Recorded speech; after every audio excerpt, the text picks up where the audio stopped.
All right, we're live. Welcome everyone to Table Talk, where we talk all things tabletop. I'm your host, the Bad Luck Gamer, with my co-host Glue Boy. Hello, hello.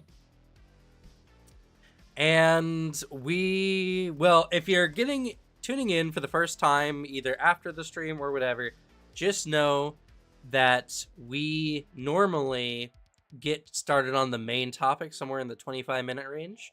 So until then, we're just going to be chatting while everyone hops into the chat today.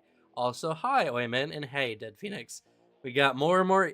Something I very much appreciate is over the last few months, we've been getting more and more regulars coming to all the table talks. It's been a lot of fun.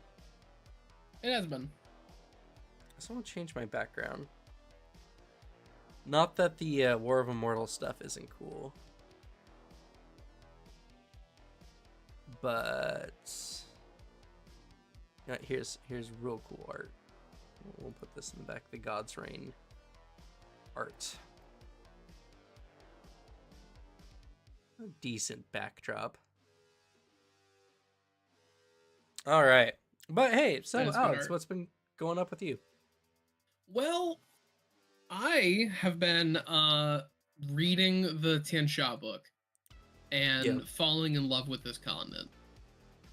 Because it's really cool. It's so cool. It's such a cool place. I love it so much, and unsurprisingly, the places I said I would like in like the teaser bit that we've been released are the places I know I'm gonna like. Because oh my god, Quain is probably the best place ever.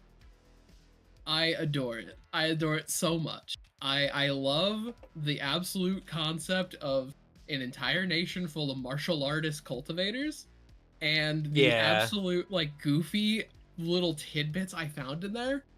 The idea that everybody on some base level is a martial artist, in that this entire economy of a nation has to revolve around the fact that everyone, or at least like 70% of the population, are all jocks. So the everything opens at like 4 a.m. because all of the population is going out hiking to go meditate under waterfalls. Yep. So they have to like be open. That's so goofy. I love that so much. It's very good. There's I love the Darkland stuff especially. The Darkland stuff is very cool. Let me look, because in my script that I'm gonna talk about, I can't cover everything because obviously there are 26 nations. There's a lot. There's a lot. So I'm gonna cover 4 in like the video that I'm gonna make, which is gonna come out Monday.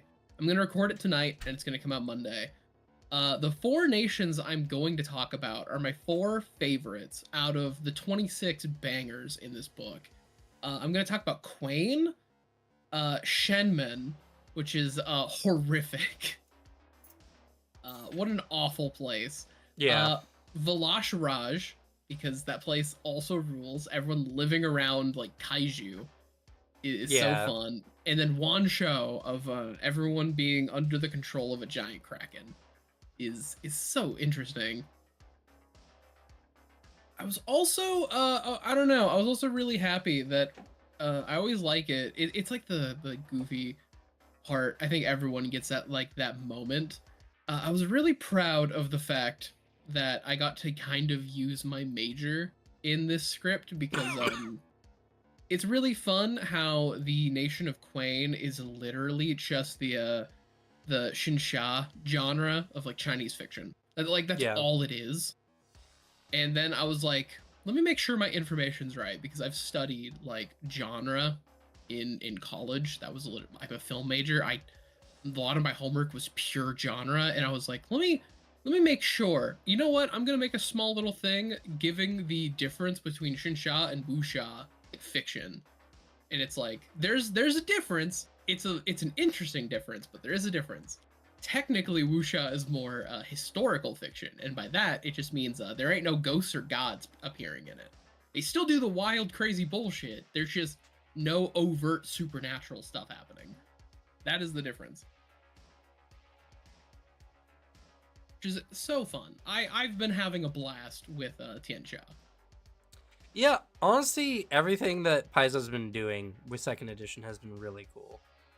Honestly, I mean, I guess it goes to show that with second edition, Paizo really like, I mean, with like a newer writing force and everything like that, they really took steps to kind of step away from standard high fantasy stuff and kind of make a lot of the stuff more and more their own. And it's it shows, especially with these other books. So it does. I like this because when I'm reading through this, it literally is it's that element of had to like study foreign genre, and I'm reading through this and it's like, oh yeah, this is taking heavily from like Japanese, Chinese, in like Indian like mythologies and like um I guess just genre fiction, like their elements. Also, fun fact: I found this out through Twitter. Was just following James Case. Did you know that they brought on the lead guy for Goodbat Banwa to write for this book too? yeah, I saw that too. Which is so dope and also so fitting in that they found when they released Gubat Banwa, they were like, well, we have to get this guy onto Tian Xia. We have to. Which is, I mean, obviously you have to make that call because that Gubat Banwa looks fantastic, and I desperately need to just like take the plunge and buy that core book. Yeah, I really need to. We need to look into it at some point. I wish tabletop didn't take forever to go through because, Yeah, uh, like, it's like okay, cool. This game will be fun. We'll get to try it next year.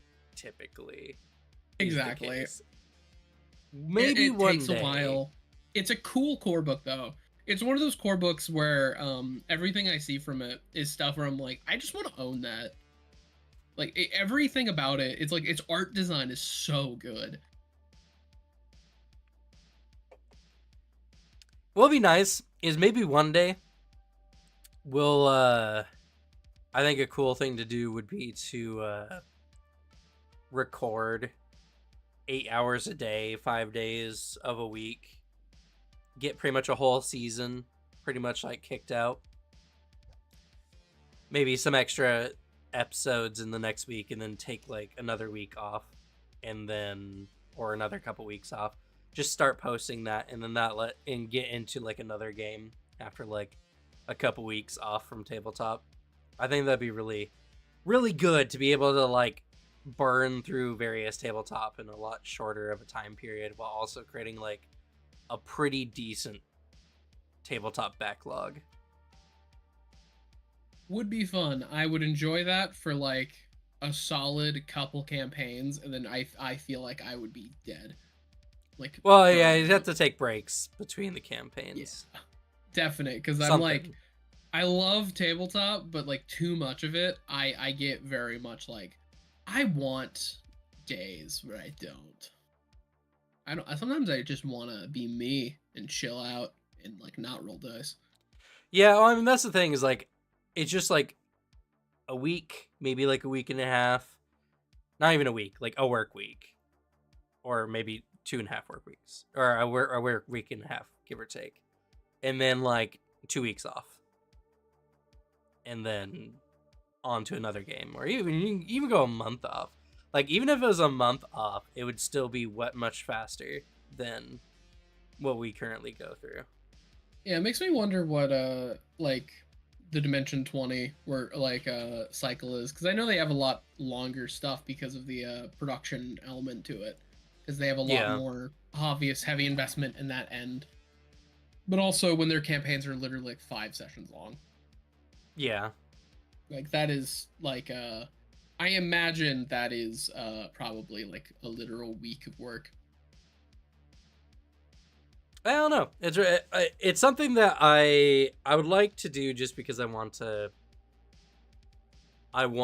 really feel a system out, and maybe like it just be it. I think we just have to try different methods to see what would be the optimal like period because even if it's just like 2 days in a week, full 8-hour days, cut that in 4 episodes. Like, that's 2 days for a month's worth of work, essentially. True. It'd And be getting to that state where like that's an actual element of like production would be very interesting. It would be awesome because it also just means like trying out new games would be like feasible and monetarily supported. yeah, well, and that's the thing is like it's just trying to find a good rhythm to it, that because once a week is fine for now. I mean, because mostly because it has to be, but like if you have someone who misses out, then you're out for another week. If you want to look into a game, you can't really start looking into it for like months or a year, give or take, depending on how booked our schedule out is. Like, we have the next, let's see, we're on 6 now, maybe 10 more in this one, depending on how long it takes, and then 10 in Mutants of Mastermind, and then 10 again. So the next 30 episodes is pretty much already planned out. Yeah. And that's about almost 8 months already, like, out. And that's not including missed weeks or anything like that. Like, that's a lot of time to, like, essentially play one other game than Pathfinder at this point in time.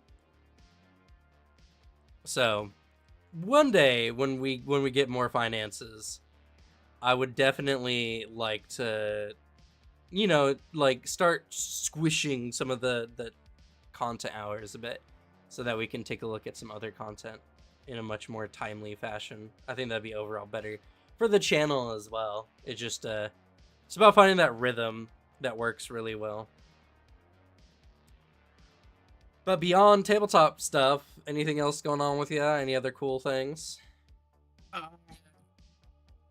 No, I've purely just been reading that. Uh, I'm gonna try out that game. I didn't have a chance to much today. I'm gonna try out that one game, No Rest for the Wicked. That new ARPG. Played like 15 minutes of it before I had to go do some small errands before stream. Game looks and sounds pretty dope. That's literally it. Yeah, I don't know.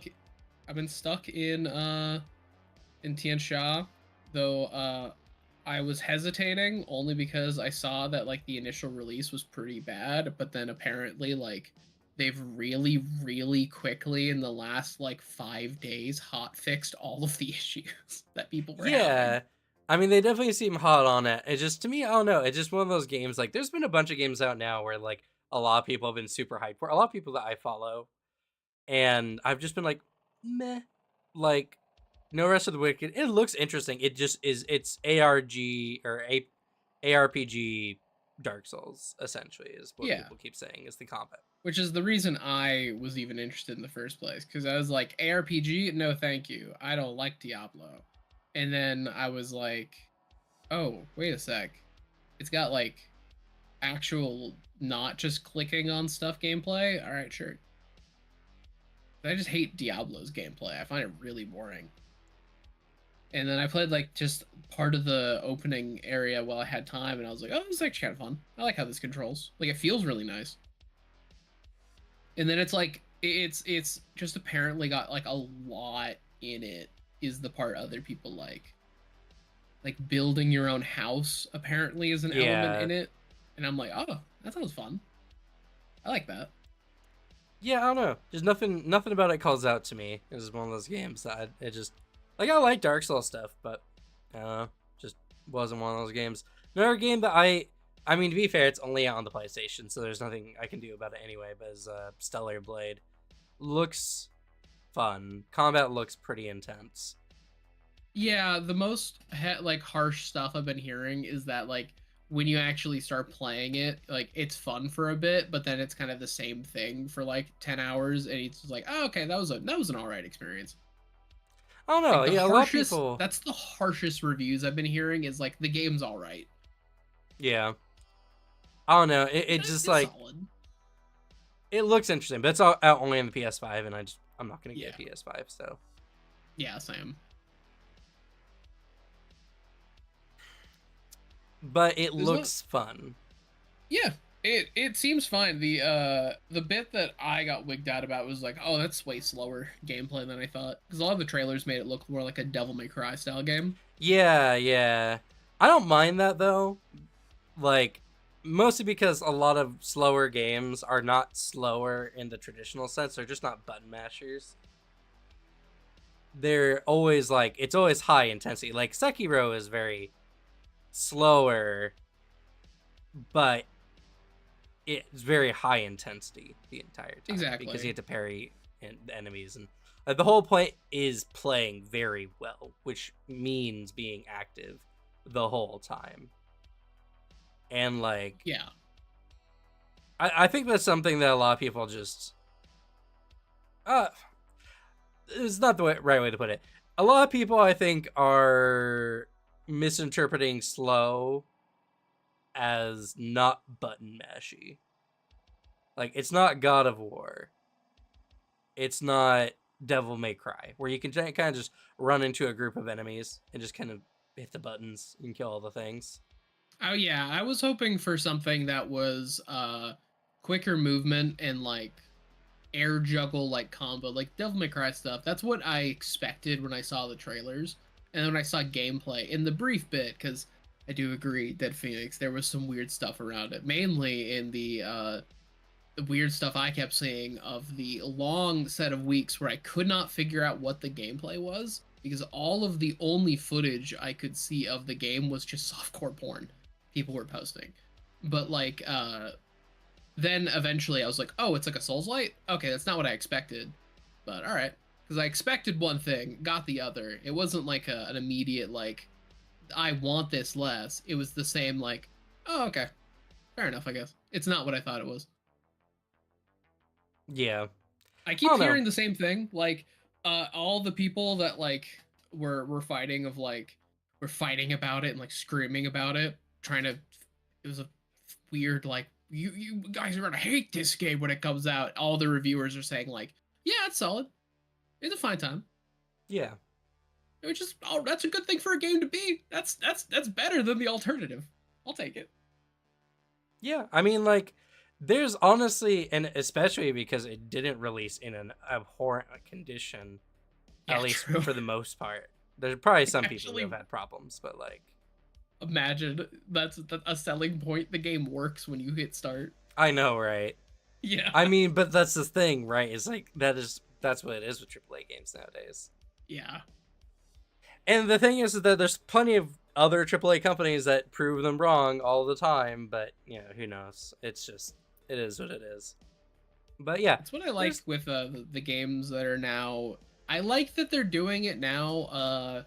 It seems like it's still a more indie title thing, or at least a smaller studio thing that's really doing it. I hope larger studios do it too. I like the stress tests stuff that people are doing. I really like that practice that's been picking up of I don't we're know. going to release this and try and like really quickly address mass download mass stuff to see if there's like a problem at launch that we can fix it right away and then release it. I appreciate that there's at least an effort to try to like curb that problem from occurring. I don't know. Stress tests have been a thing for like years, like 5 years at least, if not more. It's just there's just a lot of things around that kind of stuff that can't be helped because a lot of it's like Steam side, for instance, Steam or side, and then also just the difficulty of trying to design your game for like 5 or 6 different consoles and PC. I mean the PC part's already difficult because it's just like Yeah. there's just a million configurations of PCs out there. So, Yeah, that's but the bit where it's like I feel bad. Is it's difficult where you're like we have to design this in such a way where like we can't address every single problem because we don't know what every single person's computer setup is. Yeah, the MMOs have been doing it. It's just a thing where I now am getting like I'm now seeing it for games on my radar where like it's I keep getting emails or like little Steams pop up saying we're gonna do a stress test, and I'm like, oh, like it's only in the past couple like year or two where I've been like, oh shit, okay, there's just stress tests popping up on my radar, and I'm also a person that does not play MMOs like at all. So I mean, I played a bazillion games, and so I've seen it quite a fair amount. But anyway, let's talk about today's subject. Bad players don't use lore. Obviously, more clickbaity than anything. You can not use lore and be fine for the most part.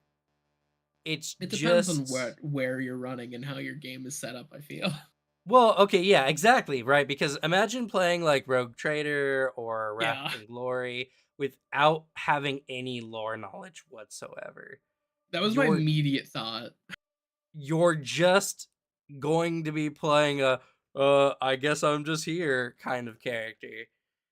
But it's so applicable to so many different like tabletop games, and for most it's inexcusable because there's at least something written that you can base your characters off, but not always. Like for instance, despite Pathfinder being, first edition being a big thing or whatever, there's not very easy ways to access the lore, and if you got into it just on the second edition train, there was not a lot of lore in the first book, the original core book.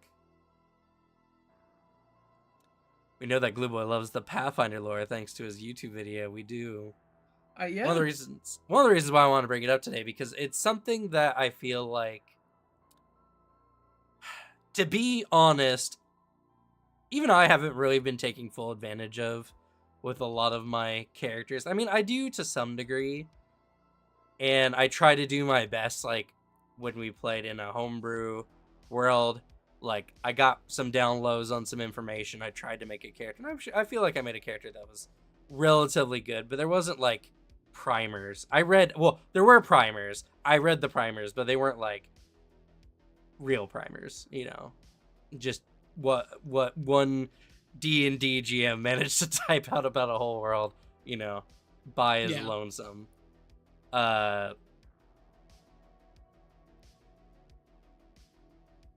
Great thing about being kitchen sink is kind of just make up stuff for a background and it can probably fit. Well, see, True. that I actually kind of disagree with. You're right to some extent, but I feel like that's not. It's like what does that mean? Like you can just kind of make up whatever. That seems very half-baked. I think it depends on. I think in the end, it depends on the style of game. But I mean, largely enough, it's when it's run at its larger state and you're just looking at Galarian as a whole. Every single nation is kind of this vibe, and so you can make a vibe and then like you find like, oh yeah, I'm playing like an undead slayer kind of deal. Like you make up your little town, you make up your whole thing, and then you just slap it in like around Ustalav. You're like, yeah, it's like 30 miles outside of Ustalav. You're like, yeah, okay, that works. And then the difference is if your GM is trying to run a really strict Galarian lore thing, then I think it wouldn't work. It just depends on like what your GM is trying to do. Well, so this is the thing I'm talking about is there's a very stark difference, because I know from running games for a very, very long time, but many of the characters who've had the most success with their actual characters have characters who are most rooted in the world setting. Those are the characters that tend to always do better, almost no matter what. Because the thing is that the more you kind of understand about a particular region, or the more that you can tie in like the actual world to your character, the more you get out of every moment that you're role playing as that character. because like when we played Anima, I digested everything Anima. I had all the lore, everything like that. I enjoyed reading the books. They were legitimately fun. And when a player chose a character tied to a specific region, culture, whatever, that usually came up in game, and that ended up having some of the most profound impacts on the story in general. I mean, one of the last campaigns we ever ran, uh, we had a player essentially have me make up lore on an entire region, but that was True. based on the kind of ancestry they were playing as. We had another player who came from like a village of monster hunters in the far north or whatever, and that turned into a fun bit. There's all kinds of very interesting culture stuff around that. One of the other characters was based on kind of an antagonistic faction in the Northern Lands, and that was very interesting to see kind of the fallout of one of their big fuck ups. And even Alex's character was loosely based on some of the one of the major, I guess, factions in the game, Yeah. and being like a test subject child, and like all that works, but none of that would have been nearly as good if your character's like, yeah, I'm just like a barbarian from the north, you know. I think it's because we all decided it's just a bit of I think we had our character creation and we decided beforehand the area our game was gonna take place. And Yeah, so we worked to make our character make sense to where we were all from. yeah, I think that's the main bit that it comes down to is I think discussing at first is you figure out what the game is. And then you come to the table with a character that really works like for that table. And that usually like wraps up because I have general character ideas, like general character concepts, and then like some can be very specific, some can be like very broad. Because I've been doing my like just making a lot of builds. I'm actually pretty close to being done on my little like weird project of making a build for every single class in Pathfinder. Now I have some little builds in there. I actually have an Assyrian cleric and like champion build, just trying to see which one hits harder. And it's like that, like, oh, this would be a fun character if I was playing a campaign that's taking place around that region, or it would make sense for a character to go out of there. But if like we're in like the Saga lands, I don't see this guy making that trek. Because I think I also made it so he is a Osirian like researcher from the World Guide like background. mm-hmm. Because I really like that background, and I think that's like the character's fun, like a cleric of Anubis, who's basically the whole vibe of like, you know what? There's not a lot of followers of Anubis. I'm gonna take his show on the road because some of y'all need to have your hearts weighed against the feather on the road. Because also the soul domain is very cool. I It really is. like it. I love the shunt somebody's soul out of their body domain ability. It's so cool. That's Can't such a wait for vibe. Divine Mysteries to come out with more stuff.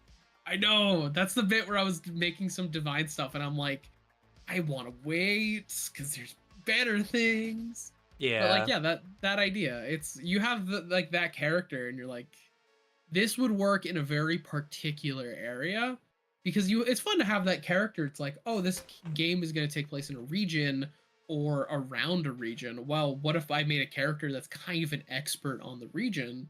So then if any players are outsiders, then well, my character can kind of be an introductory person for that. And then also a thing you can do to even better roleplay that is to actually in real life learn about the lore of that area. yeah. I mean, you're just proving my point. You know, it's just everything Yeah. comes down to the amount of time we put into actually like looking into a game. It doesn't even have to be a lot. Like that's the beautiful thing, is you don't have to know an entire world's lore in order to make a really good grounded character in that setting. the only thing you need is just to know like where your character comes from and like what culture they are and like whatever special spice that comes with, because that's the thing. Most settings, most tabletop games have very specific flavors and spices with everywhere your character goes.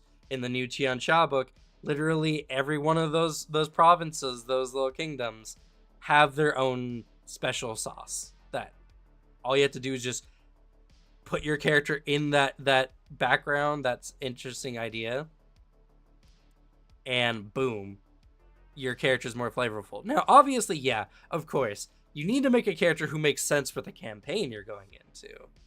True.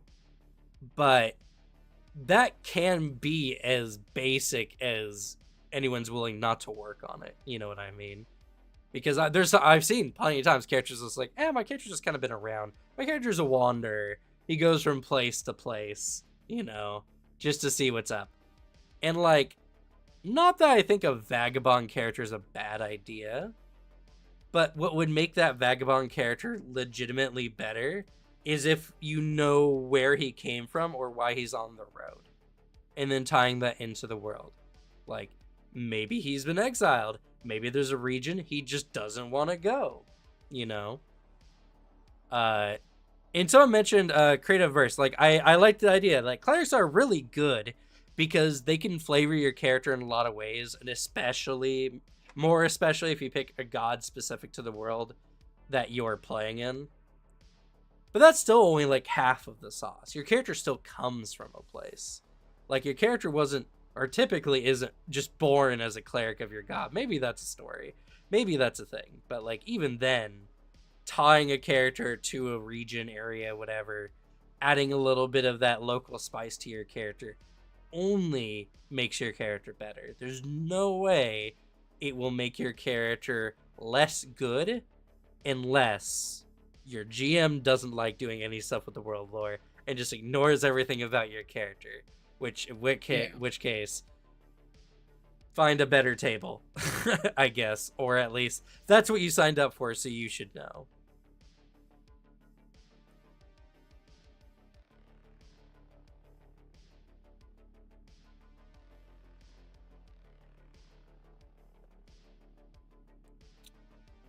Sorry, reading comments. Yeah. Rather righteous, my paladin traveled all the way to Mendev to prove how awesome they are. Yeah, well, and Mendev's also tied into that storyline. So, has Paizo released an actual world map showing where all the continents are in relation to each other? Yeah, actually. There is a big world map. There is a big world map. I believe. I know there's one in the back of the Guns and Gears book. Yeah. Apparently it's also in GM Core. Yeah, there's also if you look it up, it's just on Google. There's one low quality kind of like one you can find if you just look it up. It's on Pinterest. Also, if you're ever interested, I found this out. The Pathfinder wiki, which is kind of very, very slowly being updated, has an interactable world map. If you ever want to look at that. But yeah, there is a full picture of the world map.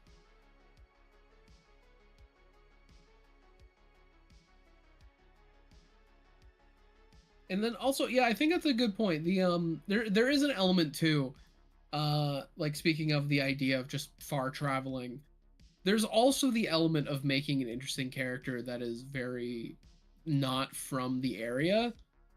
Because yeah, I think there's a point of like, oh, my character is from here, that can be a little boring. Mm-hmm. Then the ownership is just on, okay, really justify why did your guy pack up and walk all the way here? Because that implies a lot of very interesting decisions on a human level to make that large of a decision. And there's some really good character decisions that can be interpreted from that. It's the same deal of like, someone asks a question of like, oh, your character has this, why? And then you can immediately interpret a lot of things about their personality.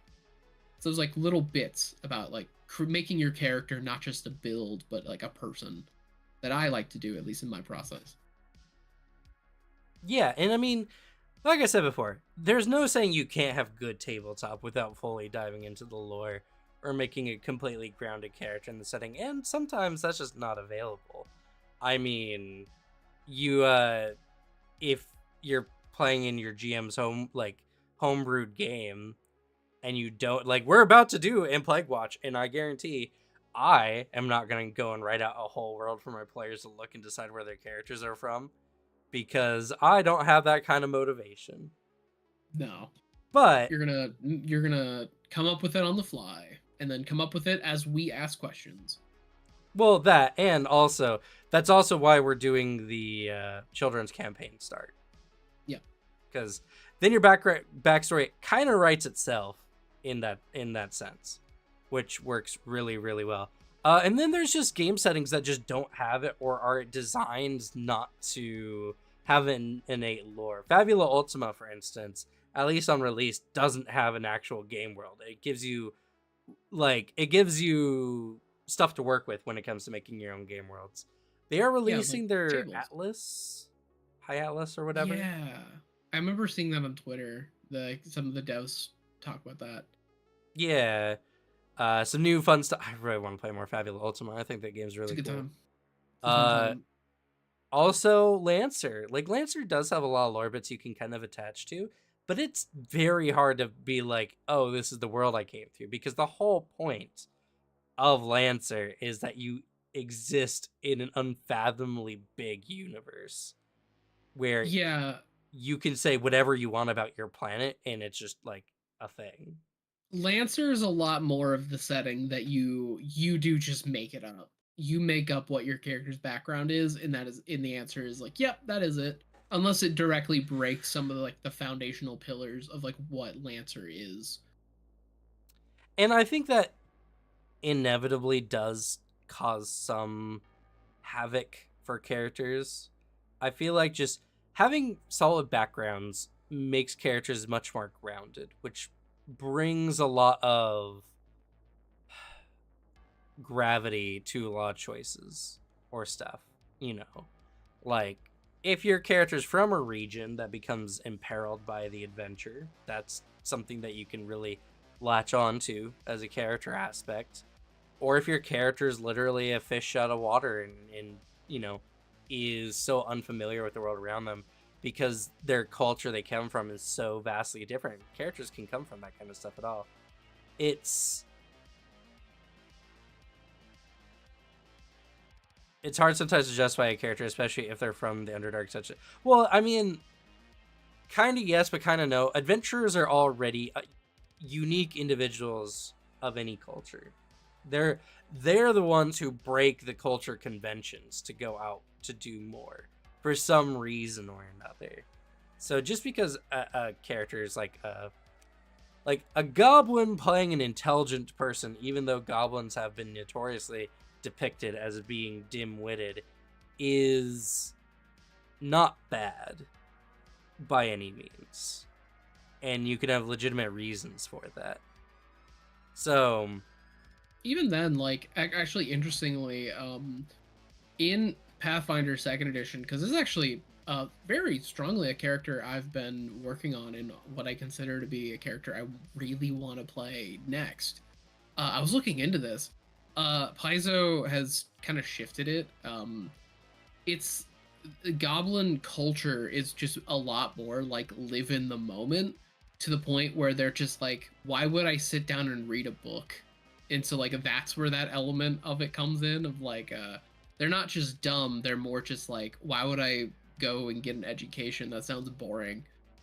It's like that makes sense, like culturally. But yeah, it's like that it's the yeah. idea of like when you have a character idea and you're like, how do I justify it? I think sometimes I think when you're trying to dig into lore, and I see this a lot when it comes to 40k and the 40k community, sometimes lore heads kind of overcomplicate the issue by trying to tie everything into Yeah. lore, and sometimes the answer is simple of you are a guy who is pretty skilled in magic or combat, and you decided through something, maybe something bad happened to you, and you're like, you know what? I just want to not be here anymore. I'm just gonna get up and leave. Sometimes that just happens, and sometimes I think it does good to like take a step back and like stop thinking so complicated and try to come up with a simple answer. Yeah. Well, and that's something that like I said, I don't think a vagabond character is a bad idea at all. No. It's just one of those things where it's like, exactly, you don't need to stress where your character comes from. You can just, point your finger somewhere on the map and be like, I'm from here. But then you could take a look at it and remember some stuff about it. Like the important part about lore and what it adds to characters is it makes it seem like your character has existed in the setting of the world. Hmm. That's the important part. That's the latchkey. That's the part that makes the most impact in any character. Is a Exactly. character and like actually Dimension 20, Brendan Lee Mulligan's really good at this, even though it's mostly improv, because he just comes up with cultural norms, uh, social ticks and all this kind of stuff for various people from various things. I can't remember where he played like his Goblin Knight character from. Oh yeah, the one that worships the idea of like mayhem and Yeah. like yeah, that one. And that's the thing. Yeah. His character, even though it was all made up by, because like most of their game is just homebrew improv anyway. I mean, it's D&D, so of course. Uh, he established culture for his character. And like, I guess that's another fair point as well.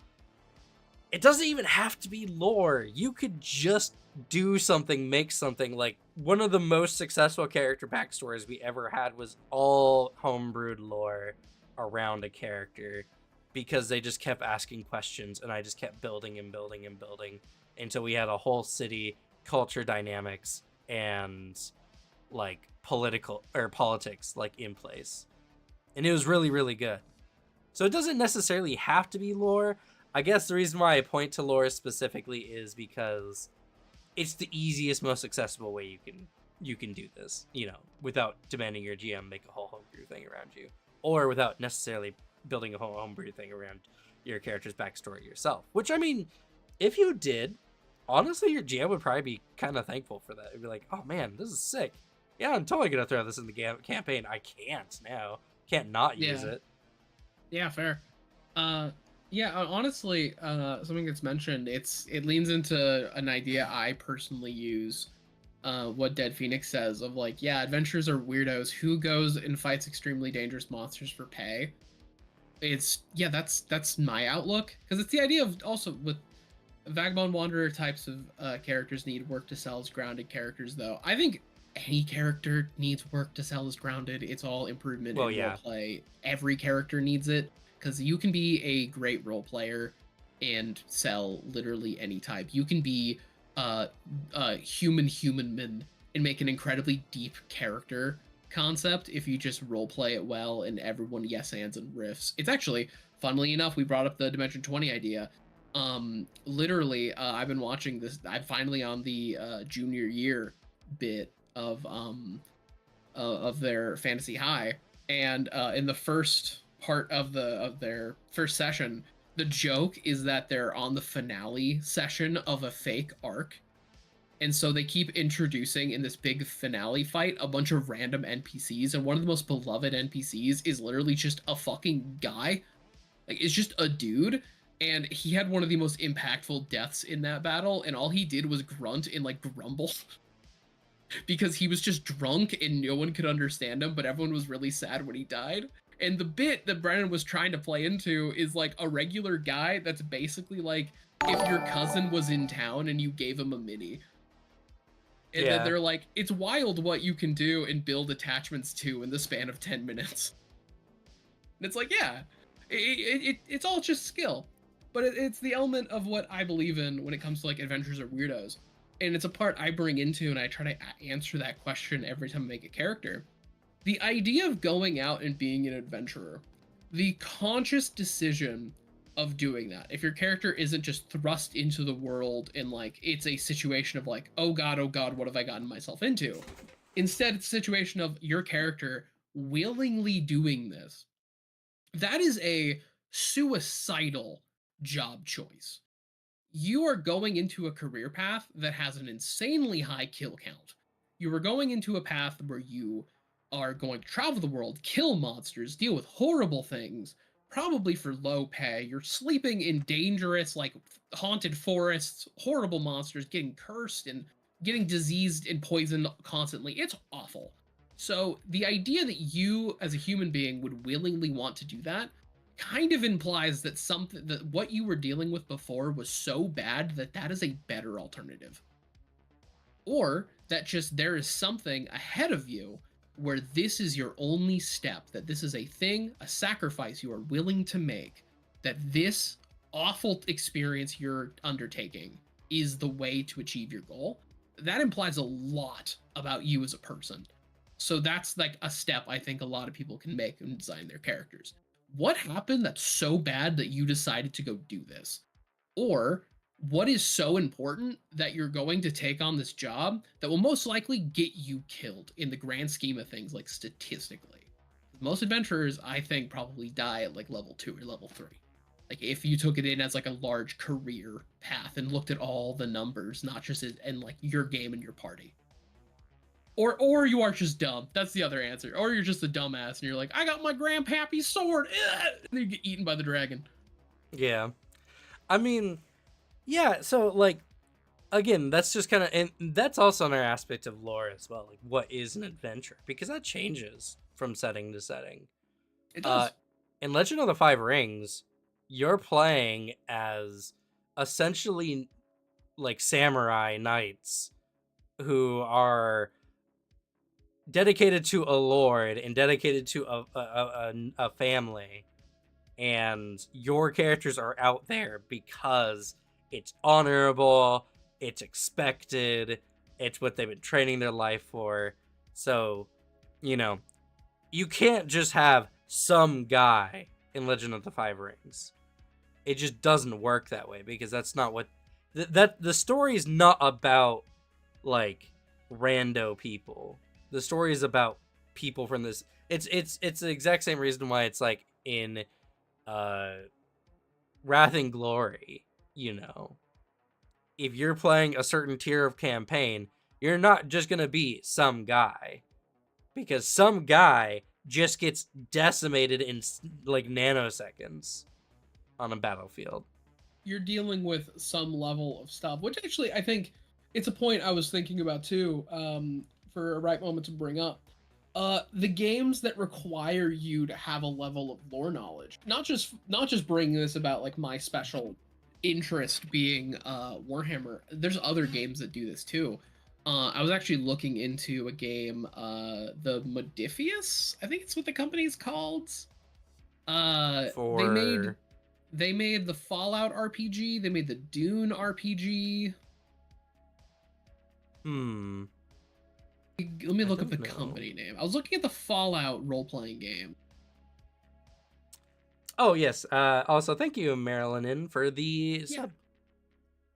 sub. Yes, it's Modifius. I was looking at the Fallout, the role-playing game, tabletop game, which I gotta say, I was reading through the core book. It it's kind of fire. It's really good, actually. uh it's got like a good amount of like crunch to it. It's like, but also the skill system, like a more structured skill system of Vampire the Masquerade, the one I enjoy, Hmm. of you add together attribute and skill, and then it's a roll under system of you roll 2d20s.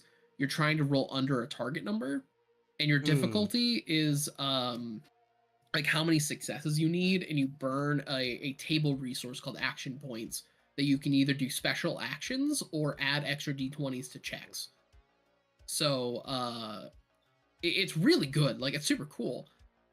But that's another like world that just being saying yes to that game implies that like when you're making your character would understand a lot of base level stuff about the world, But I also think there are ways of your GM to operate a campaign that'll allow players who aren't super familiar with like a super structured like existing world and lore that allows a new person to like learn the lore.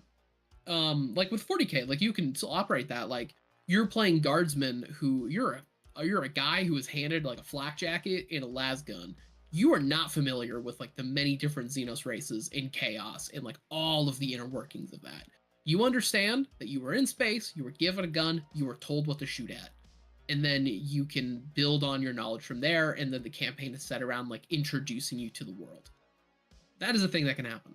Same with Fallout. You know, you or maybe you're a bunch of Vault dwellers, and Vault dwellers as a concept are very isolated, and so like you are locked away from the wasteland. But also, then there are other campaign ideas that are very like you should know what the game is. You should know what that setting entails. Yeah. Yeah, so, this is, I think the main talking point I really want to make is Tiansha is a book that does not have a lot of player options. There Not are really. some. There are new gods. And the rituals, which are pretty cool. Yes, the I like the tests. rituals a lot. Which I will be doing a video. That'll be coming out on Monday, same as Alex's, so we can shout each other out for that Yeah. video. And I'll be going over all the different character options. I'll talk about all the gods, what they offer, because some of them are really cool. They have really cool favored weapons, which is one of the big things I always look for in deities. Oh, But if you're talking about the gods, I'm gonna have to I'll cut out I mentioned a couple of the gods, which I want an excuse to cut out my god section because it is gonna make the video longer. The only one I refuse to not mention is Sun Wukong because hell yeah. I mean, I'm only I gonna be love talking about what the gods offer. So That's fair. Uh, but I am so happy that Sun Wukong is a god here, and also, I really love Kofusashi. I love yes, him. I love yeah. him so much. He's such a good guy. Yeah, but I mean, like, or sorry. So what I was talking about was the Qian Xia World Guide book is not just GM material. And to be fair, a lot of people who've been watching the video, I think, fully agree as well. The book offers players something that you just can't get in a much more like mechanic focused book, which is material to write your characters based off of. Because the number of times I've read similar books like the Mwangi Expanse or the World Book of Anima, and I got inspired for new characters, new character ideas based on the areas and everything like that. That is so invaluable. And not only that, but to make your characters so much more rich and deep and connected to the world lore of a particular setting. Like, that is, I think, something a lot of people miss. And I mean, to be fair, there's a large part of the tabletop community who are there just to play the game and who aren't there to like tell the best story. But even they probably could enjoy making a character who's a lot more invested in the world to like build off of. Because I feel like, at least for myself, and I could speak for myself, the games I've enjoyed the most are the ones I cared the most about their setting for. Those are the ones that sucked me in because every character I played felt meaningful and impactful for the Yeah, setting. just having that intense love of the game that you're setting your world in as a GM and a player, I think, is the part that carries it over because it's the element that carries it to where you're reading through a book like this. In every new chapter, you read through it and you're like, "Oh, that's an idea. Oh, there's an idea right there. I'm gonna run something like that. I can run an entire like arc with this as like a quest or like whatever." That is what passion for a setting does. which like that's important. That's what anime was like for Yeah. like all of us. And I mean, I'll say it. If you're a casual enjoyer of tabletop and it's just not that deep, man, sure, that's fine. Like, obviously, we enjoy the hobby in different ways. And obviously, there's tons of people out there who just want to sit around, bullshit around, have some fun in a setting, kind of just do whatever, and then be good and done. And you know, those are definitely not the people that this particular talk is necessarily aimed at. Obviously, this is for people who do enjoy the games, who do love tabletop and want to play or invest in, or for people who are getting started but really like it and really want to know like what makes a good character a good character. Nothing is ever 100% going to work for every group, table, person, whatever. That's fine. And so, again, when I say bad players, it's mostly just clickbait. Because even, like I said before, you can ignore lore and still make a really good character. It's just mostly, I think it's something that's incredibly undersold how big these world books, world guides, all that kind of stuff really are. Because, like, a lot of them are really thick. Here, this is just Absalom. This is mostly one city and like some slight surrounding regions. Granted, Absalom's like New York and it is the size of several cities put together, but still, like, if you want to make a character from Absalom, you have literally everything you need in this book, and you can make a super fascinating character who knows the city inside and out just by reading even some of the sections, you know? Like, you don't even have to Yeah. read every little bit. You just have to read, like, the general overview of every area. And you're like, okay, I feel like my character has lived here their whole life now. Exactly. I also personally, I do enjoy this approach, and I recommend it for people who might like hear this and want to have like that idea, or like have that concept and like, oh, how do I just punch it up a notch? Of like Dead Phoenix is like, I need to check out the God section. I have an idea for a character, an evil fox spirit or something that pissed off a god and is sent to the mortal world to do something to make up for it. Tian Sha stuff would fit perfectly. Just honestly, if you have like a really fun character concept, like a generalized idea, like a build and stuff, Pathfinder's kitchen sink setting, it's pretty vast. It's got a lot of vibes and a lot of stuff to fill. You build out your character. You have like your backstory stuff. One thing I would recommend doing before going super crazy, because I think that tying it into world lore and investing in that is really important, as like we've been saying for literally like an hour. Uh, Look through and see if your wires have crossed with Paizo. Check like the stuff and be like, okay, is there like is the stuff I'm talking about, is that already a thing? And like go through and then be like, oh wait a second, this like thing I thought I was trying to make up, it's like one for one here in Galarian. And then also you have bits where that gets like the juices flowing, or you're like, oh, that idea is a lot cooler and it's tied into the world lore, and you can like work with that. I think that's a way of doing it. I've done that actually a good amount, where you have like a generalized concept and then you read about the world and you're like, I'm just gonna sub these parts out with this part, and now the character fits inside like a nice little puzzle piece. I think that works too. Yeah, I mean, the lesson at the end of the day is lore good.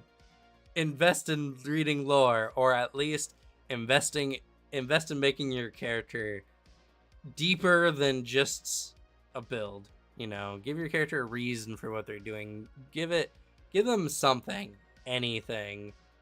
I mean, one part I'm really enjoying now is we're playing Kingmaker, and I'm playing this elf guy who back in the day had a thing for one of the Aldori sword lord people, so he studied being an Aldori duelist, and then the guy turned out to be straight, and he's just like, well, I've already invested like a decade into this, so I guess I'll just keep this with me. And and he's an elf, so he just like he goes. He's kind of looked after this guy's daughter, like 50 years later, and the one of the big parts of Kingmaker is that you establish a kingdom kind of connected to Brevoy. So having characters that have connections with the Aldori Sword Lords makes a lot of sense. Gives it more of a mission kind of feeling rather than just like a, oh, let's go make a kingdom.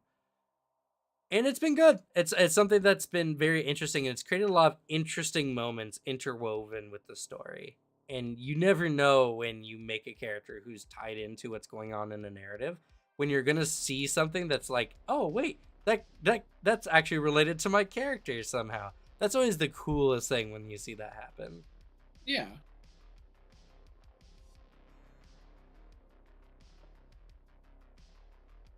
I mean, heck, we just on Riptide, our live play that you can catch every Tuesday at 4 p.m. Pacific Standard Time. One of our players just picked two gods, thought they were kind of neat, and then over the course of the journey learns that one of the gods that they have as a cleric is the core of the adventure, you know. That's been really like fun as it's like panned out, because it's really like it's nice to have like someone in the middle of it, because there's been certain encounters where Fidget having that tie has been really nice.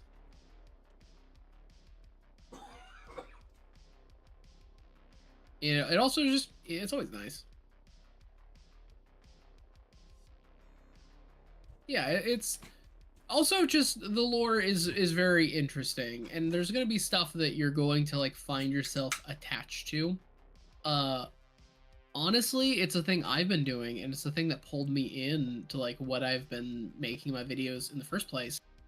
As I was creating character stuff, I would basically like I'd like look at a character, or like I'd look at an ancestry and be like, you know, what are they actually? I just open up Archive of Nethys and read through it, and just to get a vibe, and then I'd be like, oh, okay.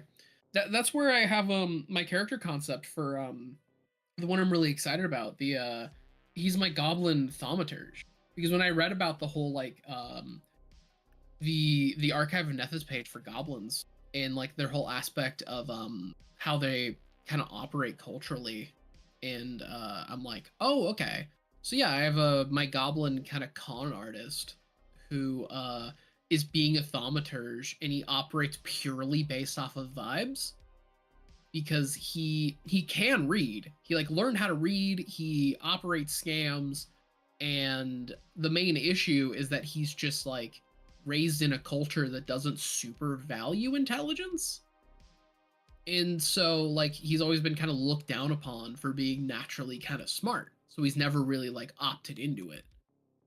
And so he's a smart character. He's just like never used it. And so a lot of his thaumaturge stuff, at least the way he puts it, is just like it's him over the course of the game would be actually learning it for the first time.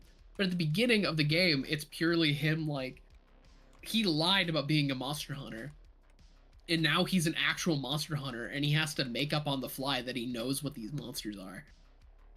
But then over time, he learns really quickly, because he's actually like a really intelligent character, and I'm super invested in the character. It's also thaumaturge is just a dope class. The more I read about what it can do, the cooler it gets. I adore all the class options in that class. Yeah, I'm playing one and it's really really cool. It playing with amateurs lets me do the one character idea I love the most, which is just being a cultist. Just I just want to be the guy who looks into the weird stuff, does rituals no one understands, and invokes powers out of nowhere. It's great, Yeah. absolutely my thing.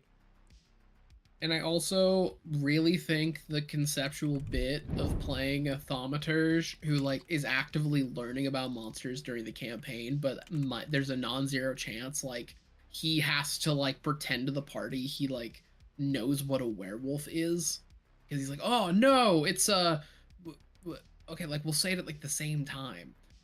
Werewolf. Yeah, I knew its weakness was silver. Yeah, yeah, uh-huh.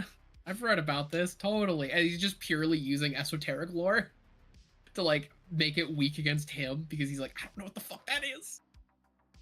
I'll be real, I thought that was a vampire. Just like that Also, idea, that'd be a funny character to play. And it's like then he has an actual progression. thanks, Gray, for the sub. Probably Prime Oh sub, hell yeah. if I'd guess. Thanks for the 11 months. Pretty cool. Hey, if you don't know, we are on Twitch, and if you have a Prime sub, you know what to do. I need to get a special sub sound effect. I just kind of Oh have the yeah. same one for following as well.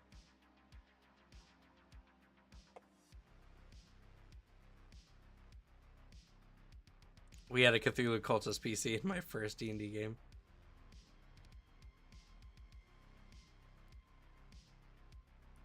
Playing just an occultist character is fun.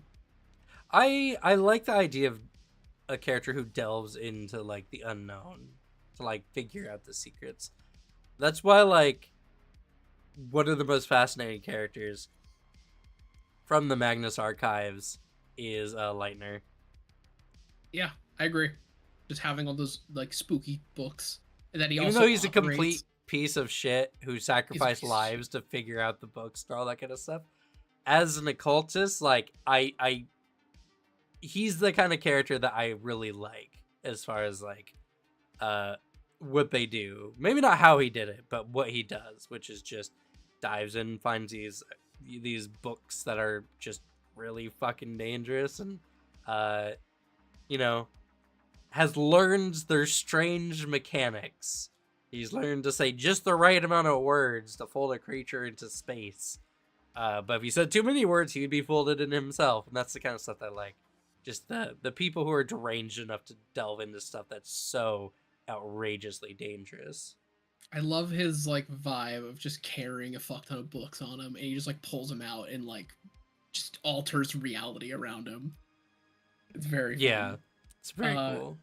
yeah, because like I really like that Pathfinder lets you have that. Because Oracle actually, I was remembering of like I have a few characters that I've built out recently that have that.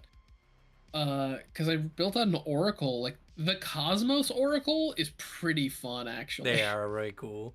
It's really cool, but also the idea that you're just like your curse is that you'll slowly start floating into the sky is like that's fucking terrifying. Like Jesus. Some of the Oracle curses are conceptually very scary, which is how it should be. True. I mean, fire's insane. Your vision just becomes clouded by smoke. As you just like exhume smoke, and you just can't see no matter what. Nothing can allow you to see through the smoke. Even if you're like an Ifrit, like versatile heritage with the smoke sight, still can't see through it, which is terrifying. And it's just imagine being in a situation where you're just like, well, I can't see anything other than vague visions. Hopefully this is working. The I time one where you're just like out of step with reality and like you're stuttering around and like things just don't make sense or link up with like what you're doing is fucking also pretty bad. yeah. Oracle seems really complicated, but like I think conceptually they nailed it. I think they're really cool. I think hopefully Player Core 2 adjusts them to make him feel a little better, because Yeah. due to Paizo's need for balance, Oracle just feels like a character who just has to go through extra steps to do the same thing as a lot of other characters. That's the And problem. I feel like that's why not a lot of people like playing Oracle. I It's know people play Oracle. yeah. Every time I say, uh, like, people don't like doing this, everyone's just like, I played an Oracle. Like, yes, I'm aware. But most people don't. Or most I characters aren't. I like see when I look at Oracle and like building out an Oracle, I thought conceptually the character and their options was really cool. But when I was looking at it, I'm like, why would I feasibly want to do this? it seems like this character is fucking myself over for a lot of minor benefits in comparison to what other classes might give me. Yeah. Like the concept is the part I'm playing for, not the actual abilities. Which is fine. I am a Yeah. person who will do that. Like I will 100% do that. Uh but also mechanically, that's not something that's satisfying for a lot of people, and probably wouldn't be satisfying in that moment for a lot of times as well. I think that it could be tuned up to make it more fun and still hit the same vibe. Yeah. Yeah, I think they just need a little bit more oomph I think so to too. they do have some really cool things. Oh, Oracles so cool.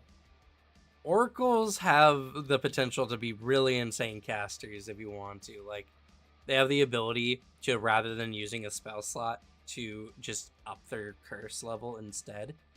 It's actually pretty good. Also, some of the Oracle specific focus spells, also very, very strong. Also, Oracle getting access to domains, which, like, domains are so untalked about for how good a lot of domain spells are. They're really cool. I love the domain powers. Like, the one I picked for my specific build was Moon, and Moon is pretty dope. Yeah. It because by the way, it count moon the moon like thing. It deals a beam of light that does 2d6 fire damage. It is silver, by the way. Uh, and it dazzles its target on a success. They're Yeah. dazzled for a round, dazzled for a minute on a crit success. And this is a AC. This is a spell attack. If it hits, they are dazzled. No save. That's good. That's pretty cool. Yeah, for sure. I mean, like, it's so good. And there's so many, like, some of the most flavorful classes in the game, which actually, this is a thought. It's kind of sad that some of the most flavorful cat classes in the game are not the most utilized, and that's because of Paizo's. Like, Paizo's balancing is immaculate. No class is genuinely Super well stronger done. than any other class. But that's to the detriment of some of the classes. Like Oracle, the reason why you'd play a character who has penalties or negatives is because you make up for those in other ways that counteract that. But Paizo's math doesn't really allow for a lot of that kind of stuff. So rather than take a penalty, here's a buff that makes you stronger, it's take a penalty, here's a cool thing you can do now. And that is fun, but definitely not impactful, and it makes you feel like you're suffering for the same benefits other characters are getting, essentially. Yeah, And that's the problem I have when I'm like looking at it. I'm looking at Oracle as someone who has never played it, thinks they are cool, but can see the issues as like you've explained it to me in the past, and I'm reading through it and being like, wow, this is a lot of fucking myself over for not the largest bang for my buck. I'm getting something. I don't think a lot of it is super worth it. or Alchemist, Alchemist Yeah, being a class that they'll probably get crafting. I hope they get they will. crafting as they level up. They Uh definitely will. I mean, Inventor did. I don't see why Alchemist yeah, wouldn't. I don't see why. But Alchemist was a class that genuinely, by the books, I mean, like, I spoke with Mark Satter, he told me all about it. Uh, is a strong class, is just as good as any of the other martial characters. But in order to play Alchemist, you have to know the items in the game. And that's a lot. A lot of effort to play a character who feels just like, who in the end of the day is just as good as the other characters. Like, oh yeah, you're just as good as the ranger, except you now need to know all the items in the book and use them correctly, and use them at the right time. Mm-hmm. It's like, woof. I like Alchemist. I think it's really cool. but it the and that's the difficulty when it comes to balancing any game. Every game out there that has characters with high skill ceilings suffer with this, because how do you reward that without giving them just straight mechanical power for playing right? Because then people figure out how to play it right, and then everyone is just playing the strong high skill character because someone figured out it, like it happens all the time in like League of Legends. There's characters that were designed with a very high skill ceiling, and people didn't know how to play that, but the people who figured it out and then taught other people like made the character broken. Like one of my favorite characters, Azir, was such a good character, but they had to nerf him a million times because he just had such insane outplay potential. Yeah, I can see that happening with like they make a character like that. They make Alchemist who's already fantastic, and then they add like they buff it. And then a couple YouTubers are like, best Alchemist build, and then people just show up to the table only with that. Yeah. They don't understand what makes it the best. They just know the turn rotations. But yeah, I mean, if you're going super far into mutagen alchemist, I can see that, it is the play style of look at you being better, but also there are other elements of playing an alchemist that is yourself being cool. There are ways of making an alchemist really, really dope. Because it's such a versatile class. And like logically, I know how cool it is. It is one of those classes where I'm like, oh, that looks complicated. Because the Well, items, it's purely the items is like the problem learning it. see, I don't like this take. This a lot of people have this take of Alchemist is purely a support because anyone can do their thing but better. I don't It's like it like, either. I've seen it. I've seen the alchemists themselves be badasses, and I disagree. I yeah, disagree with that it's take. like, yeah, sure, you could give the fighter your Alchemist flask because they're technically better at throwing it, or you can throw it and let the fighter do their thing and you do your thing, add it together rather than taking away fighter attacks to implement your own weapon attacks because that's the mathematically like better thing for your stuff. Seems very silly, doesn't it? And the same thing with mutagens. Alchemists is technically the tankiest class in the game, hands down. There is a build for Alchemist that makes you an unkillable Juggernaut. Now, granted, that alone doesn't make a character powerful. That's just an example of what Alchemists can do that no one else can do, even if you give them your mutagens. And like you can play the character that is the like, hey, I'm testing out a serum, try this, and stabs the fighter with something. Like you can play that. We've even had a wizard in our party once that was making mutagens and giving it to us. And like it's awesome. Like it's super cool to play that. Um and like that's a fun support method, but also like I don't see why you couldn't be the like the chemist who is themselves the test subject. Because it wasn't that what Brandmaster was doing when we Yeah, fought him in Riptide? He was like he had a suit that was like injecting himself with mutagens. yeah. He was also Yeah, an that was unkillable terrifying. Juggernaut. Yeah, he was fucking horrifying. Yeah. And he was one of the biggest threats I think we fought. Like ever. You guys didn't beat him. You couldn't. No. One of our scariest threats we've had to fight in our live play Pathfinder game was an alchemist.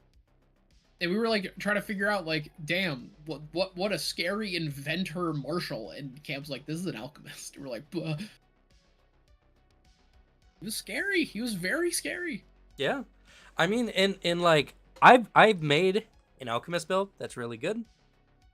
There's lots of very fun ways you can do it. It takes a lot more effort. And for It does. Oyman here, balance question: would it be broken if perpetual infusions were not limited to research fields? Technically, no.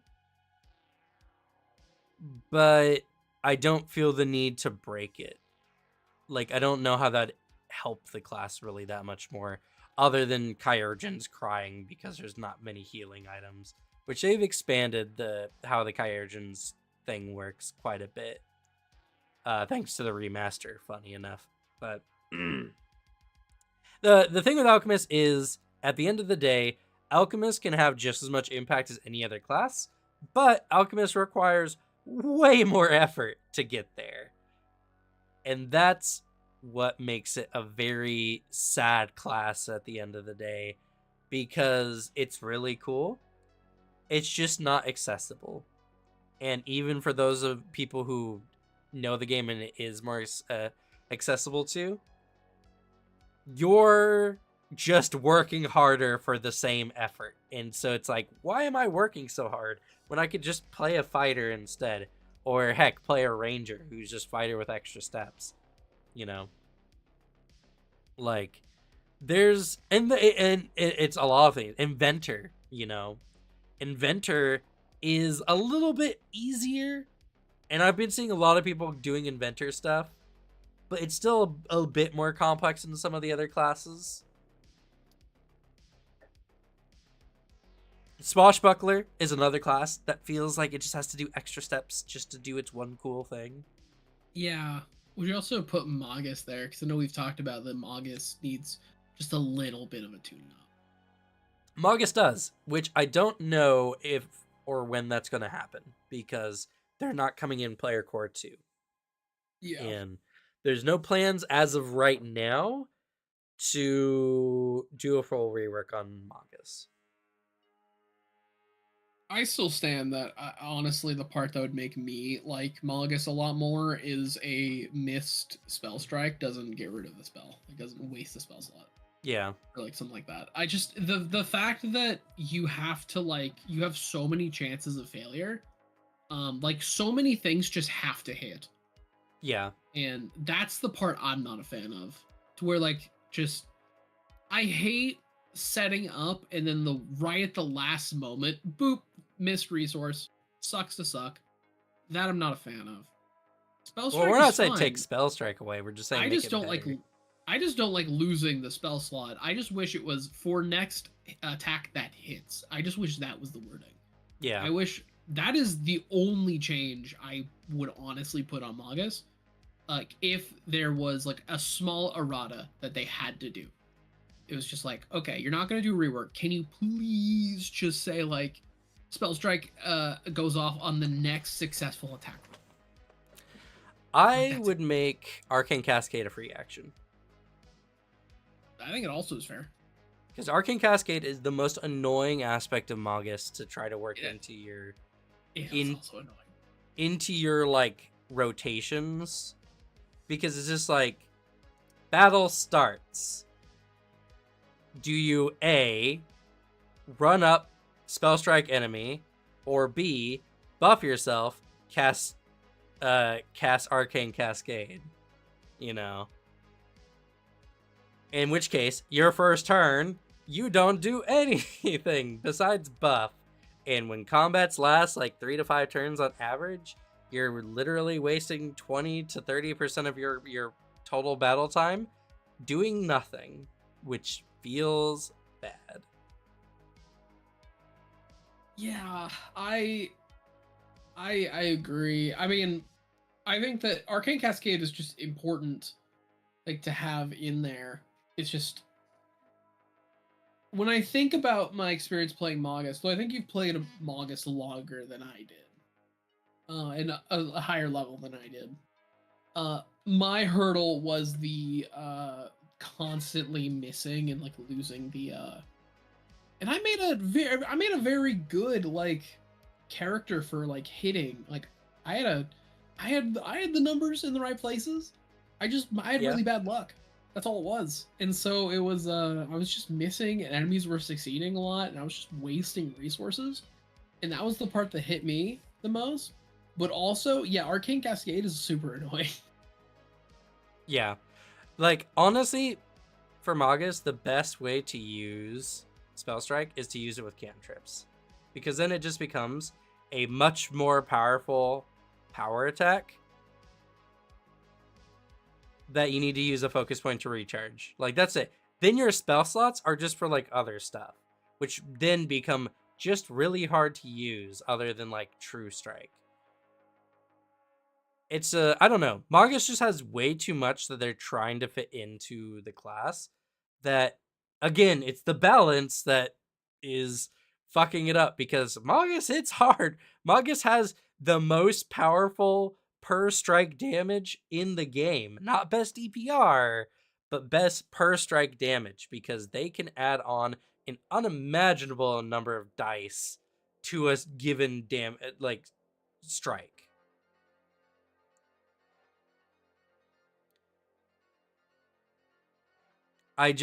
But in order to have that, they have to make it the most tedious thing to use. So it's something. Well, and I mean, like, so here's the thing. This is something I found out. Expansive Spell Strike just does the area attack even if you miss, which is good. That is good. If you crit miss, it doesn't. But if you still miss, it still just does the area spell anyway, which I think makes it better for sure.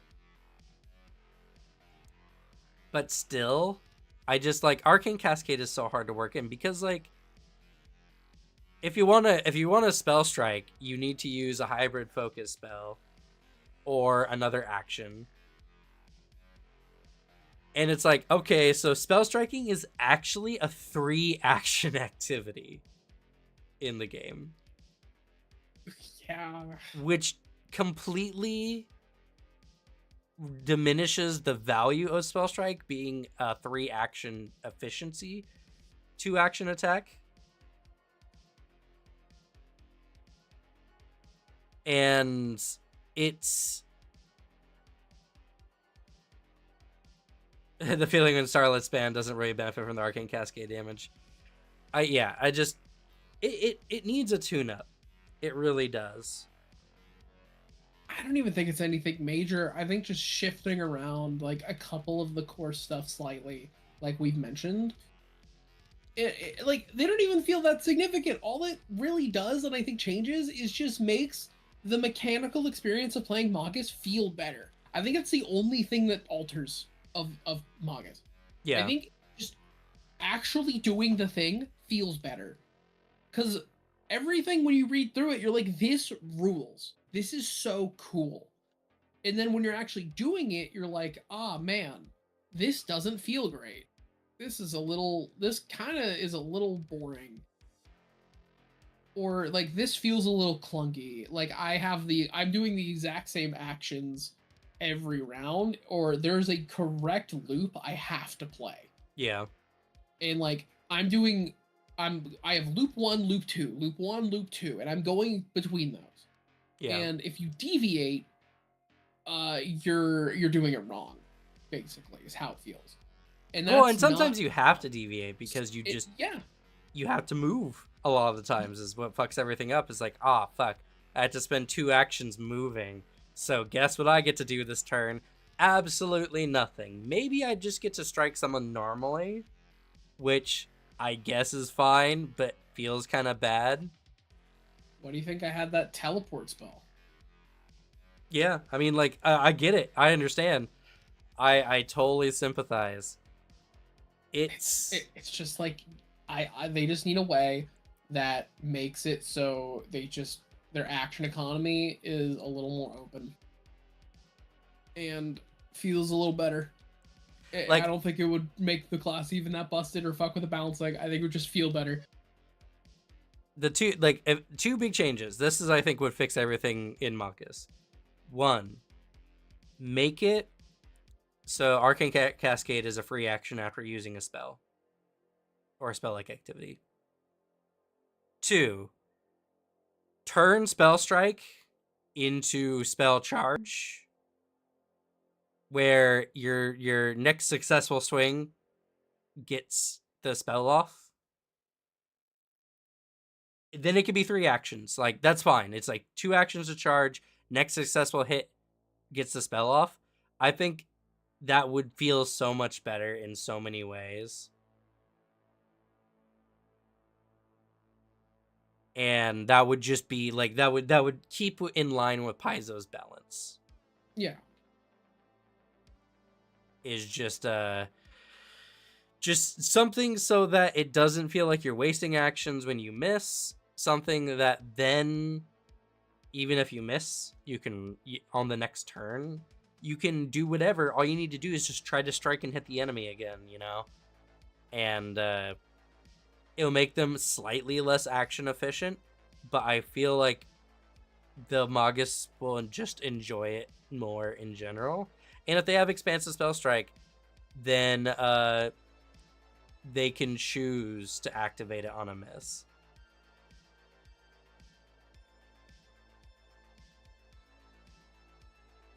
So that's like, those are the two major things. Is just make spell strike just go off on a hit. It makes sense. I don't know why it has to be this whole huge thing. Their blade is charged up with a spell, they unleash it or whatever, and then just make Arcane Cascade just not suck, because honestly, like, Arcane Cascade is good. Don't get me wrong.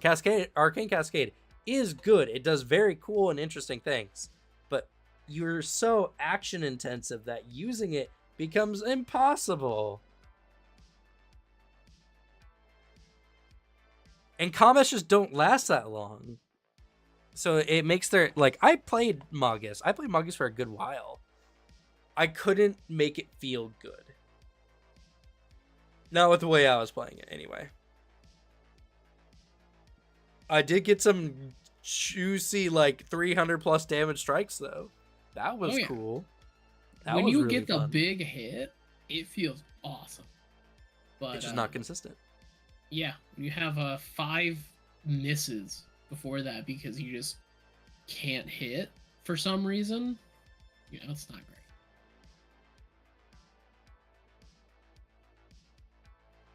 I'm fine with it being a stance. I don't think it not being a stance is necessary. Magus isn't going to use any other stances anyway. But just make it a free action. You're good. That's it. Because, like, free action after use of a spell. Unarmed Magus crying, yeah, but they're a Magus, They can choose whether they benefit from Arcane Cascade or using their martial stuff.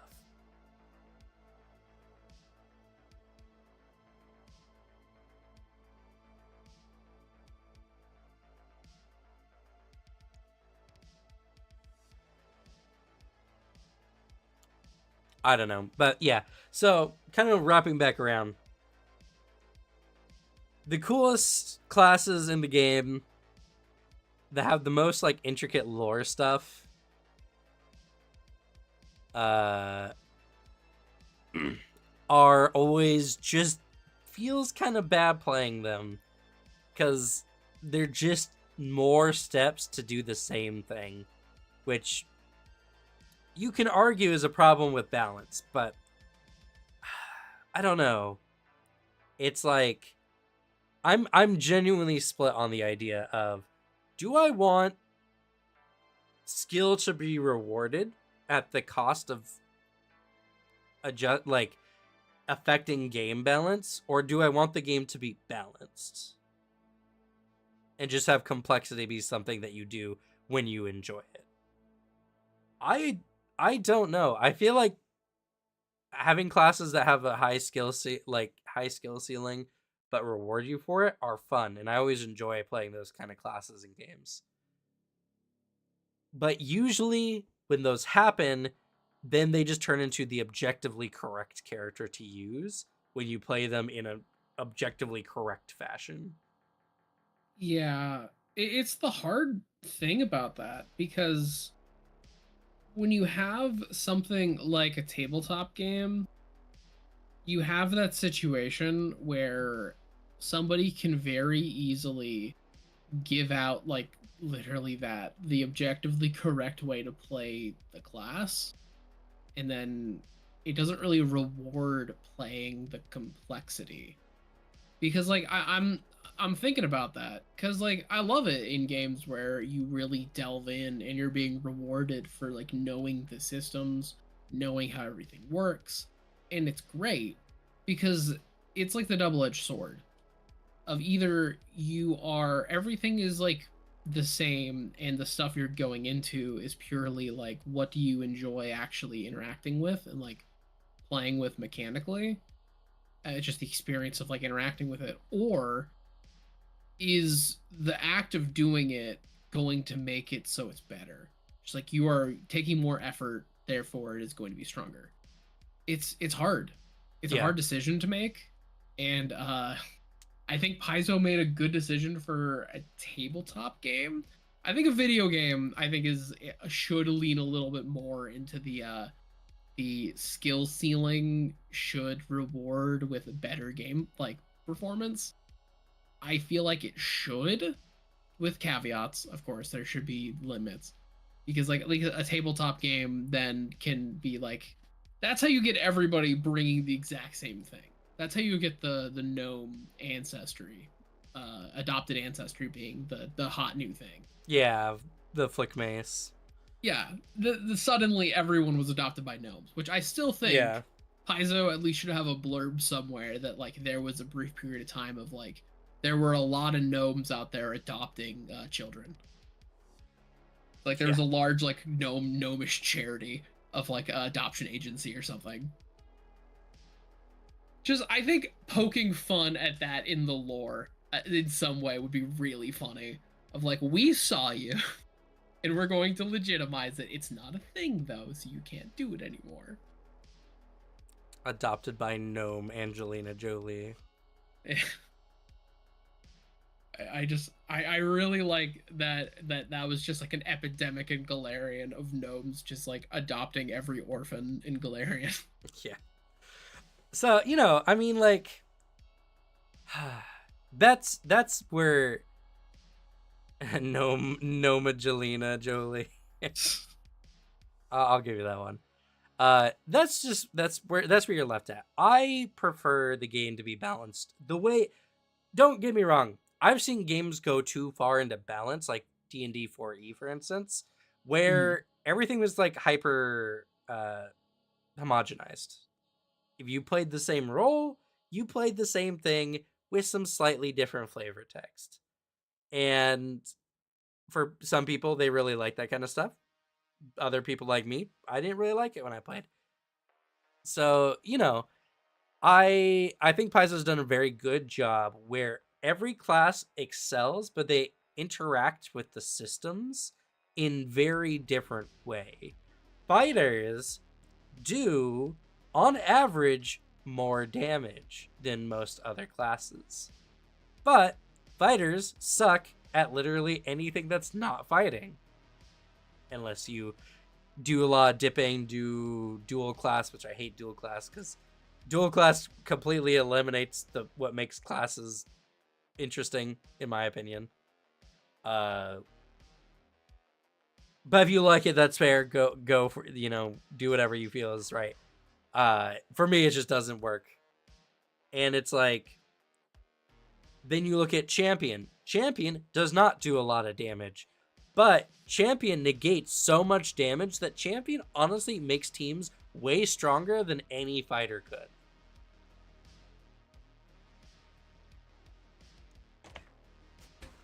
You know, it's like when you play a build and it's like there's this build you get that's like a glass cannon run. You do really well, but suddenly you get hit, something goes wrong, and you're dead. And then there's like these builds where you're just an infinite regenerator build. You can't possibly die, and you just make it through the entire dungeon, even though you did way less damage than you were doing before. Yeah. It's like, and most of the classes do genuinely very interesting things. Like one of the reasons why I like Investigator a lot is I feel like Investigator has a lot of build potential. It does really, really well in exploration mode. And in combat, it's no slouch. It's a pretty good all-rounder class. Wizard, same thing. Lots of great out-of-combat stuff. The best in the game, honestly, if they have the right spells for it. In combat, they can do a lot of really good things. They can just toss on all kinds of disabilities. Against crowds of enemies, they're the strongest class. Well, casters in general, but are one of the strongest classes in the game. And what you can do with role playing a wizard. There's so many things a wizard can be doing at any one time, looking into, or what your specialties are, all that kind of stuff. All these classes interact in very unique and different ways. And the Magus is no different, because despite all the troubles that Magus goes through, I had a few sessions where I got the most damage dealt because I didn't do a lot, but when I did do something, it did a lot. And it was very hard for other people to compare with my 300 damage crits. Yeah, when the stars align, it's beautiful. Yeah. But it's when the stars align. It's just, yeah. No consistency is the problem with mangas. Yeah.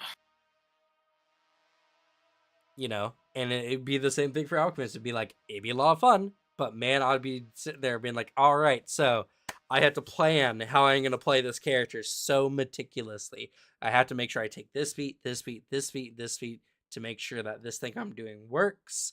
When my turn starts, I have to do this and this. And, it's just you have to do a whole bunch when other characters are just being like, I'm going to go in and I'm going to hit them with my sword. Or I'm going to go in, I'm going to get very angry and then hit them with my sword. And the two ones hitting with the sword do way more damage. So, it's I prefer the way it's balanced, because then you don't have a lot of annoying people telling you the objective right way to play the game. You still do, but they're a lot less justified.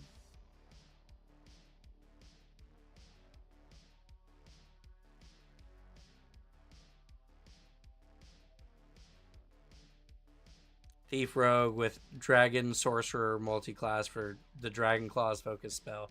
Apparently is the strongest build and is sustained by scrolls and wands of Tailwind and Mystic Armor. I mean, that sounds like a lot of effort for, I can't imagine that much more damage. And also that sounds purely combat based, so in a game that has the 3 pillars, that can be not a lot. Again, it's just we already have a class that everyone agrees does more damage.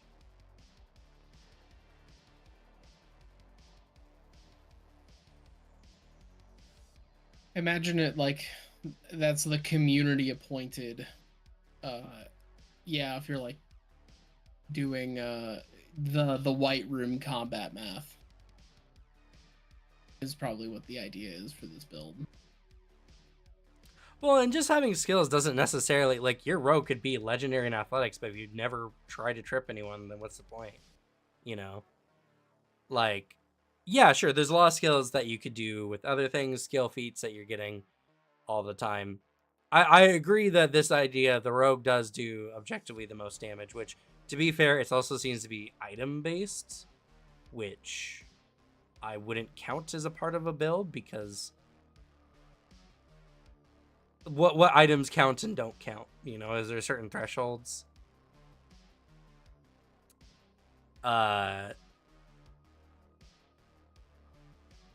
It probably just still doesn't do that much more, in all honesty.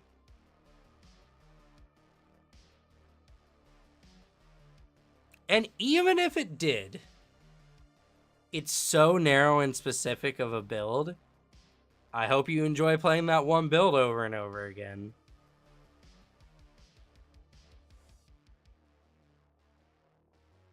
I imagine it probably does do a decent amount of damage, but also I wouldn't be surprised if there was a lot of situations where this build is just useless if you were fighting in situations that weren't just a white room combat.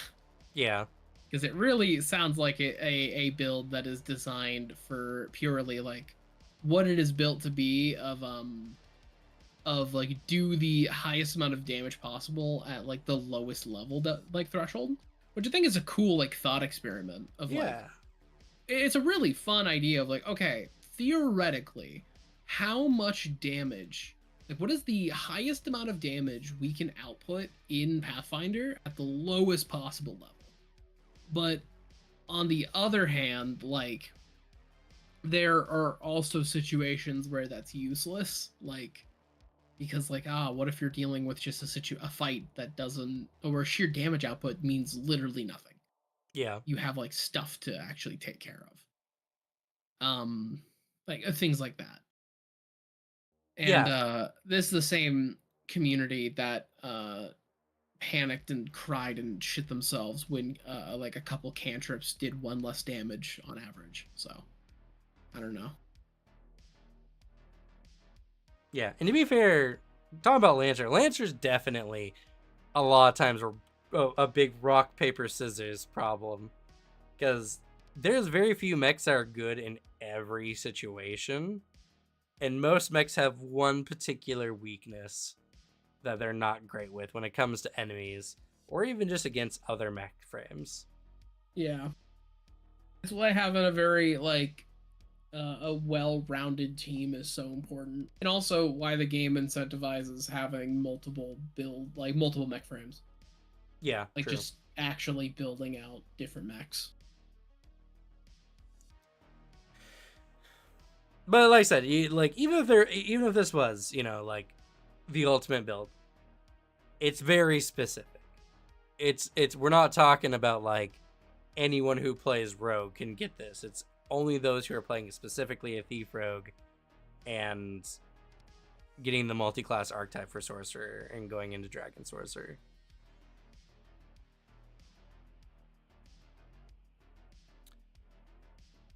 And that's just too specific to be viable, and more often than not probably can't, like, if everyone in the team was the same thing, it probably wouldn't work well in the end. But we're not arguing about is is Pathfinder broken. I think everyone can honestly say Pathfinder is not like a unbalanced system by any means. It's very, very balanced, maybe too much to its detriment many times. But at the very least, many of the complicated classes are also genuinely really cool, and typically for lore reasons. Heck, Magus is going to be getting some Qianxia character guide stuff soon. I'm excited to see them. 2 new hybrid studies. The character guide. I wish it was coming out sooner. Me too. August is There's too so far much away. wait. It's probably jam packed full of like so much stuff, but like man, that's so far. I'm like reading through this book. I'm like, I want to see what they are now because I've Yeah. been reading about all this stuff. Let me actually see it. I found it strange that they are posting them so far apart. Because I know the book's done too. Like maybe it's purely because like some of the stuff in this character guide are stuff that's relying on other character options from like some of the other releases. Maybe. Well, so my thought is this is just how, because Paizo also can't just put out a bunch of books to be printed and sold in stores at any No. given time. They have to space it. They have to space it. And so my thoughts are How of the Wild was kind of like stapled, and so was Player Core 2. And so August was just the next available window. There might be a reason why they're not doing anything in June specifically. Like, it's probably just a logistics thing, is what I'm thinking. Is they just have some stuff that needs to come out at certain times of the year, and so this is just when it's put on the schedule, and they can't release it earlier due to like logistics. Because to be fair, they're posting a book every month. Oh, you know what? Probably it is. A lot of the APs and stuff are also being done like over June and July. So for the War of Immortals stuff. So that might be a factor of it. I'm not That's what I'm 100% sure, thinking. but that's I just what I feel like has to be the case. I think that there has to be obviously I think it's probably an idea because it sounded like during the development they decided to split the book because that's what James Case was talking about. Yeah, So I think that's a likely situation. I also think there is a non-zero chance that the stuff that's going to be in the character options is going to be reliant on some of the other book releases. Like maybe they're going to have some changes and it's going to be necessary to have the other stuff in place first. maybe. I don't know. Because You know what? I don't know. Maybe. It's a Maybe theory. Magus is getting some cool stuff with the release of Player Core 2. Maybe a big errata Maybe is coming out for it, and that's why they're like, we're going to wait so that the 2 new Magus hybrid studies come out after everyone knows about this stuff. that could Something be to be hopeful something. about. Man, when I think of the like July forward, my head hurts. There's so much I have to do. So many things I have to cuz like it's literally July Player Core 2. August Qianxia World Guide. Also Starfinder 2E playtest. I don't think there's anything in September. But then October, War of the Immortals. November, Divine Mysteries. So there's a 1 month break between all these things, and that's not even including D&D 2024. Whatever is happening there. Which is just gonna like shake things up and mainly mess with the algorithm. That's gonna be the fun part of just I can't wait for everybody to remake how to play D&D fighter. It's Yeah, like yeah, you play fighter and you I'll be fight. right back. It's the exact same video because they're not changing 5th edition in any fundamental way. So like it's not gonna matter. But it is for anybody in the tabletop sphere, for y'all on YouTube, have fun watching every single like YouTube recommended being just D&D spam. That's the part that I'm full expecting is it is a situation where finally all the people who make D&D like videos can basically remake all of their 5th edition content for free.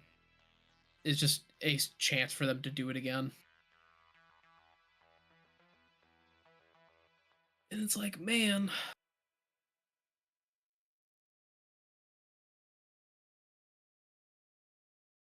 mentioned last night, the Mechageddon Starfinder 1 book will have 80% mech combat, which is far more than I was expecting. I was hoping for at least 50% mech PC combat, and they blew out of the water. Is there a new Starfinder 1 book that's coming out? Is that what you're talking about?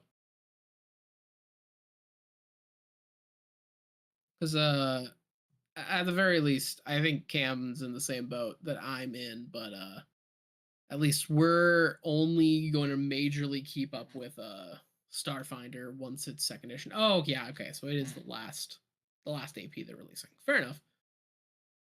To be fair, if you're gonna release a book, have it be some good old mech stuff. Also, if you call it Mechageddon, you should have mechs. It's pretty important. But yeah, 80% mech combat. That I think a lot more than most people would expect. I wouldn't expect half. I'd expect probably like 60% at least. It's like a little bit more mech combat. I still think the idea of running a Starfinder Lancer game would be so fun.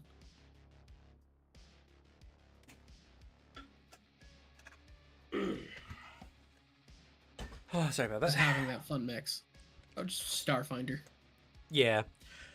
You know, and I will defend the D&D content creators because They gotta do it.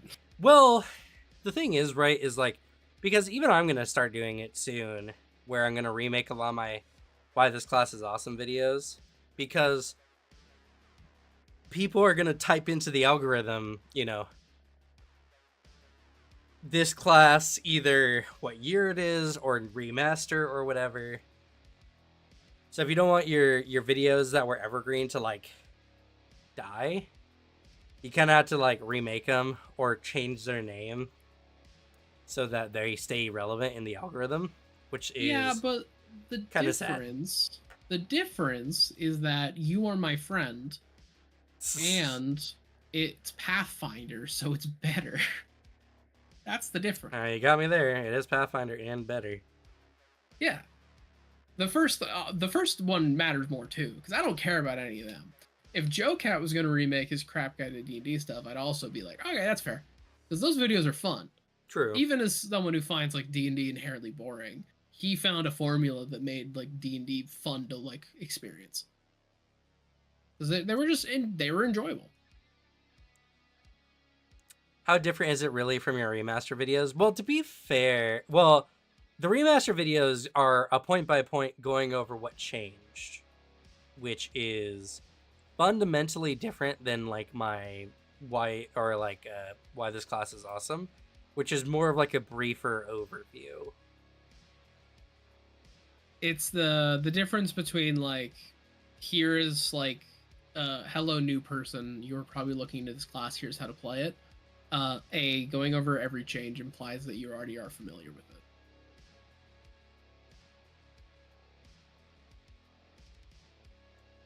I hate that 5e players was guilty of this one. I made artificers from magic comes from what I make to I cast gun.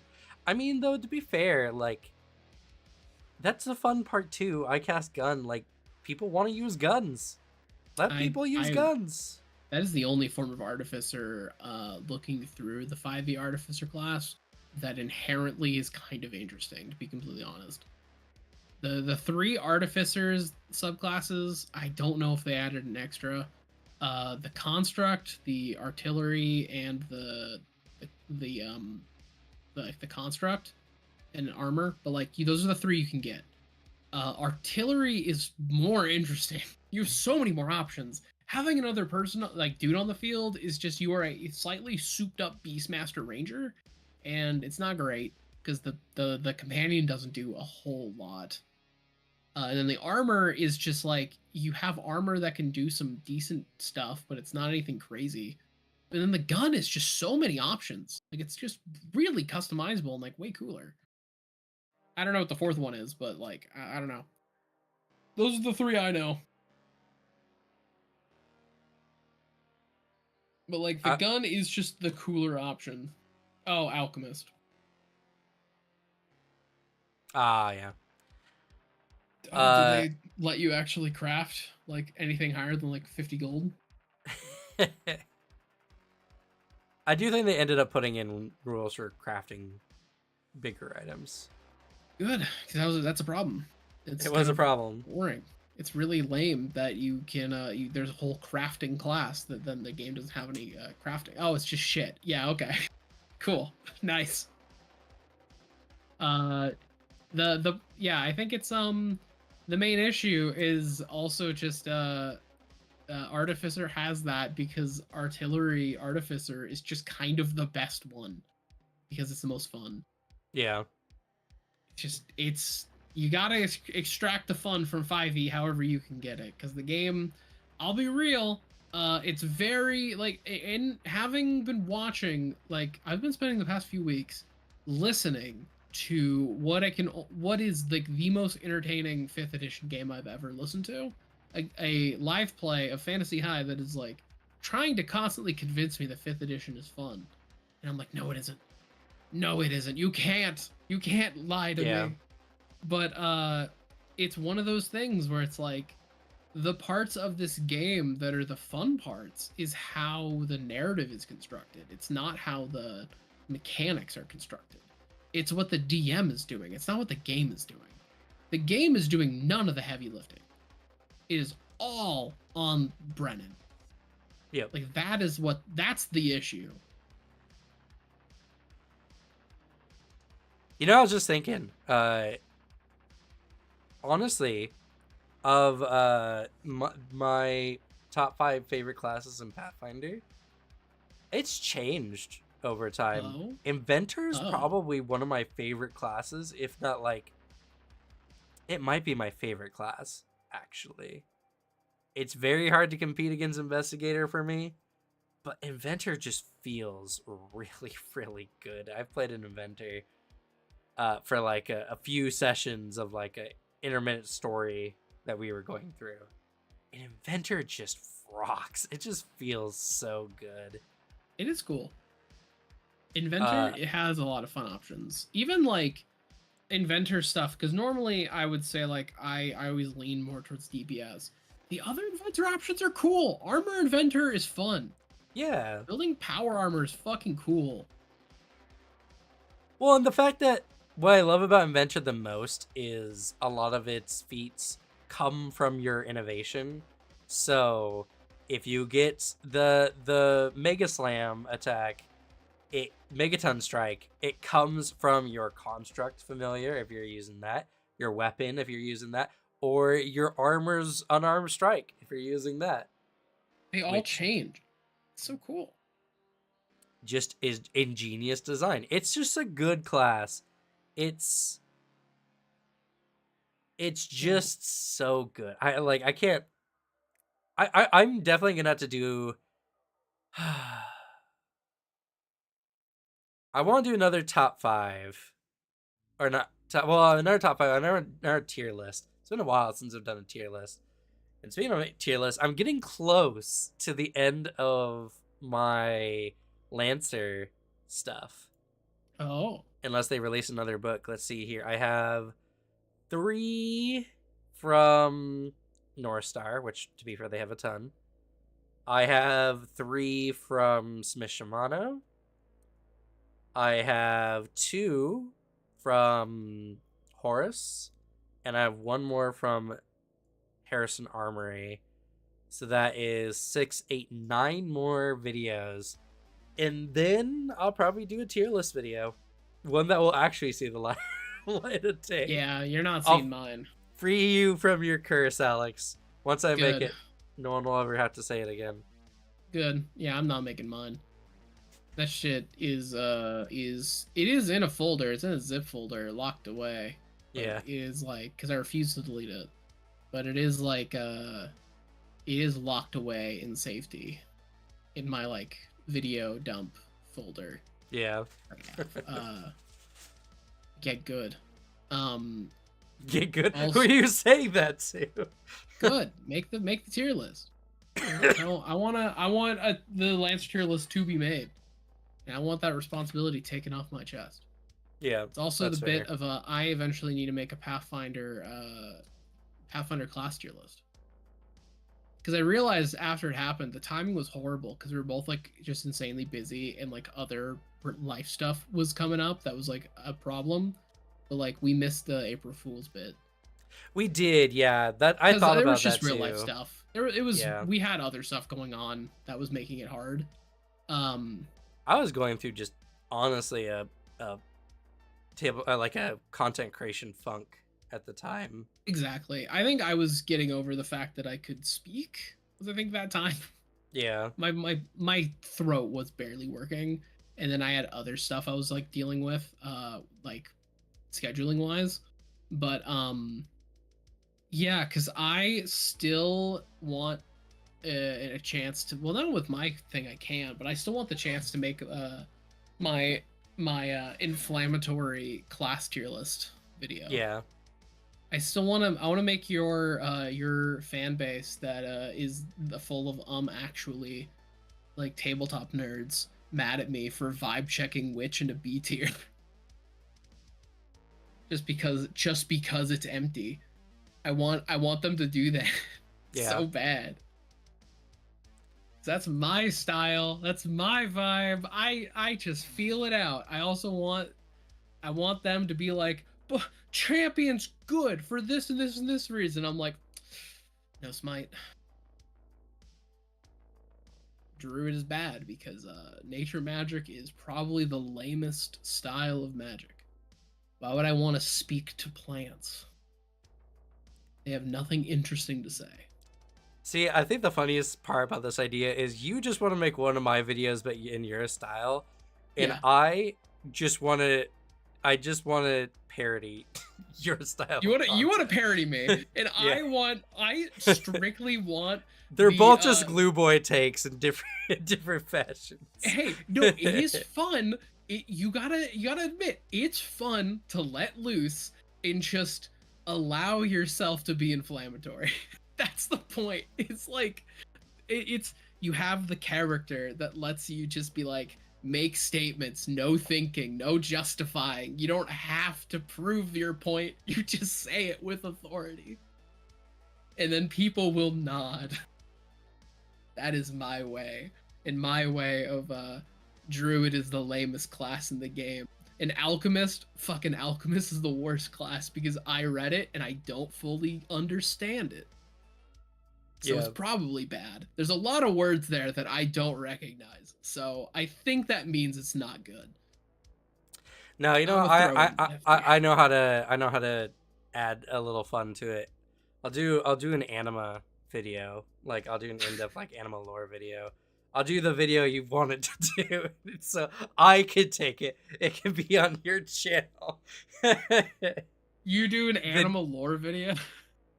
everyone can laugh at you for not getting to do the video you want to do because I I did did it. the anima video. Yeah, but like a more in-depth anima lore video, not I like an didn't. Yeah, I didn't overview. make. I made the overview, not the animal lore. The animal overview was the one that I was like wanting to make. Animal lore is something that I was never super invested in.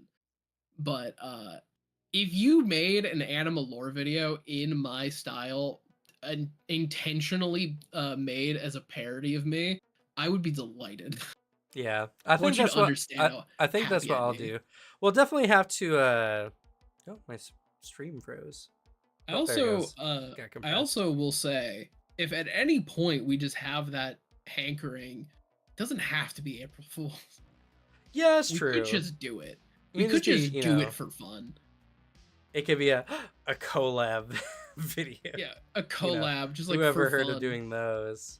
Yeah, we could just do that for fun and just like just make a video for each other's channel and just like fuck around because I think that would be a good time.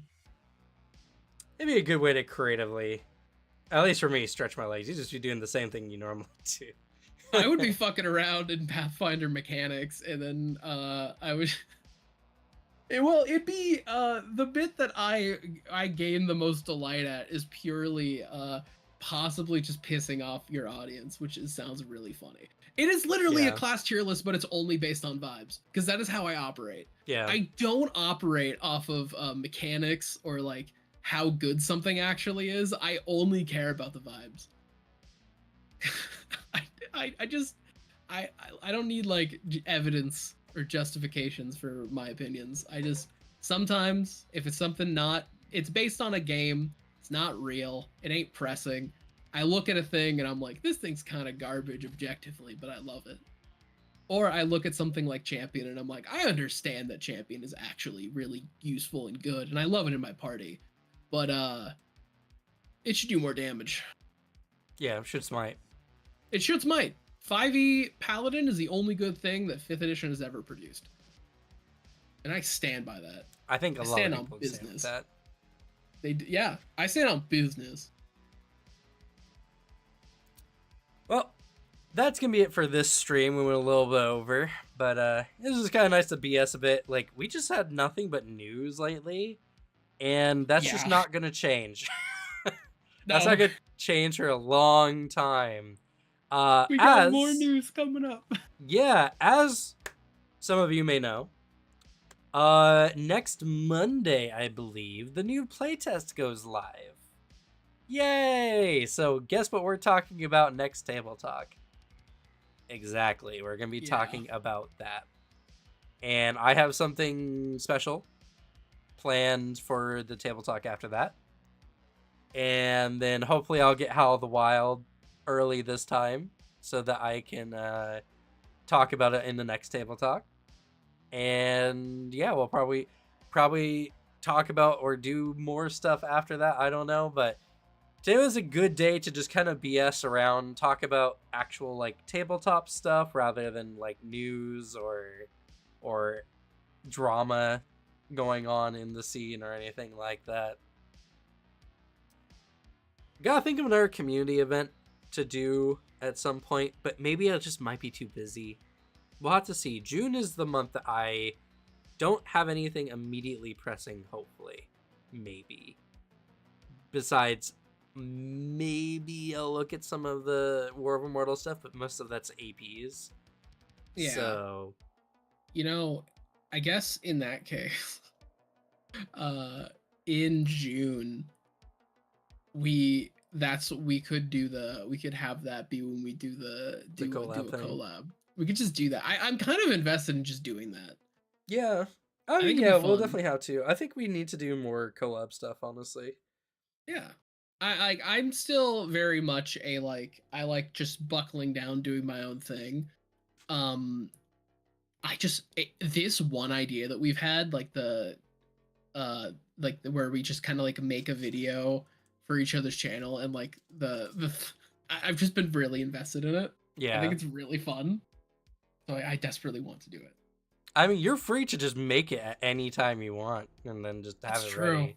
It wouldn't take me very long. It'd take me well, the only problem is I'd have to plan it out because it would take me the cycle of a normal video time.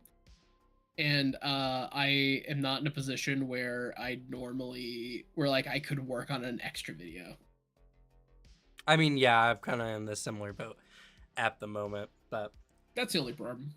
we'll see. Also, other news for me before we go. I have I have a video coming out tomorrow, which is going to be my speculation video for the new classes. Mostly just to have a video talking about it because I'm sure a lot of people on YouTube just have not heard the news yet, unless they're tapped in like we are. So gonna do my speculation video, talk about it, look at some of the influences, all that kind of stuff, and then Monday we'll be talking about the stuff in the Tianxia World Guide, the player stuff. We're gonna talk about the gods, what they give you, all that kind of stuff, and more importantly, the tests. I think it's tests of valor, or what they're called, the rituals that give you feats, and that's gonna be a very fun video, and that's gonna be essentially kind of like a collab video. I'm doing one part, Alex is doing the other part, and at some point, I have not done it yet, and I'm surprised I haven't. I definitely need to make a should you play Vampire 5e video, because I don't think I've made a full review after the season ended. Yeah, I don't know if he did. I think the timing was a bit weird. It was like at the end of the year and all kinds of stuff, or the beginning of the year, and I don't know. March is also just a hard month for me personally now, so Yeah. Other stuff came up. it's just it is what it is. But the furnaces, the forges are going. Content's gonna get made. Yeah, I did. I had my final thoughts video like before we even did Vampire the Masquerade. I think. Yeah. Because, yeah, it was 2 months ago. Man, 2 months ago, really? Feels like it was so much longer ago. It really does.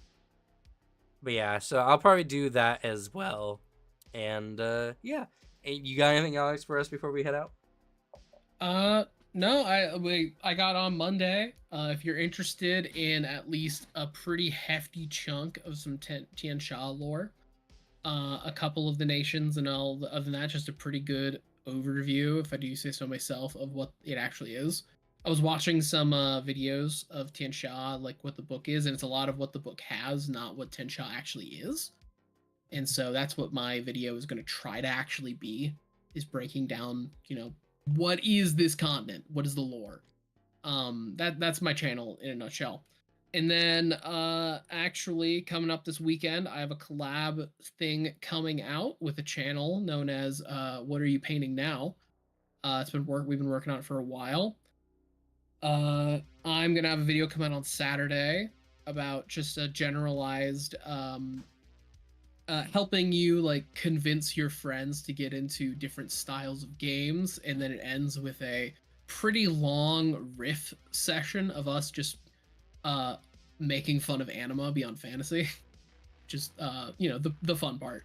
And then on their channel, I introduced them to Lancer because they're a bunch of artists. So they break down the design of some of the Lancer mechs, and it was a pretty fun time. So those are the main things coming out over on my channel, Glue Boy. It's linked in Cam's YouTube, or just look it up. You'll find it. Alrighty. But with that, we're gonna say goodnight. Good night. Night.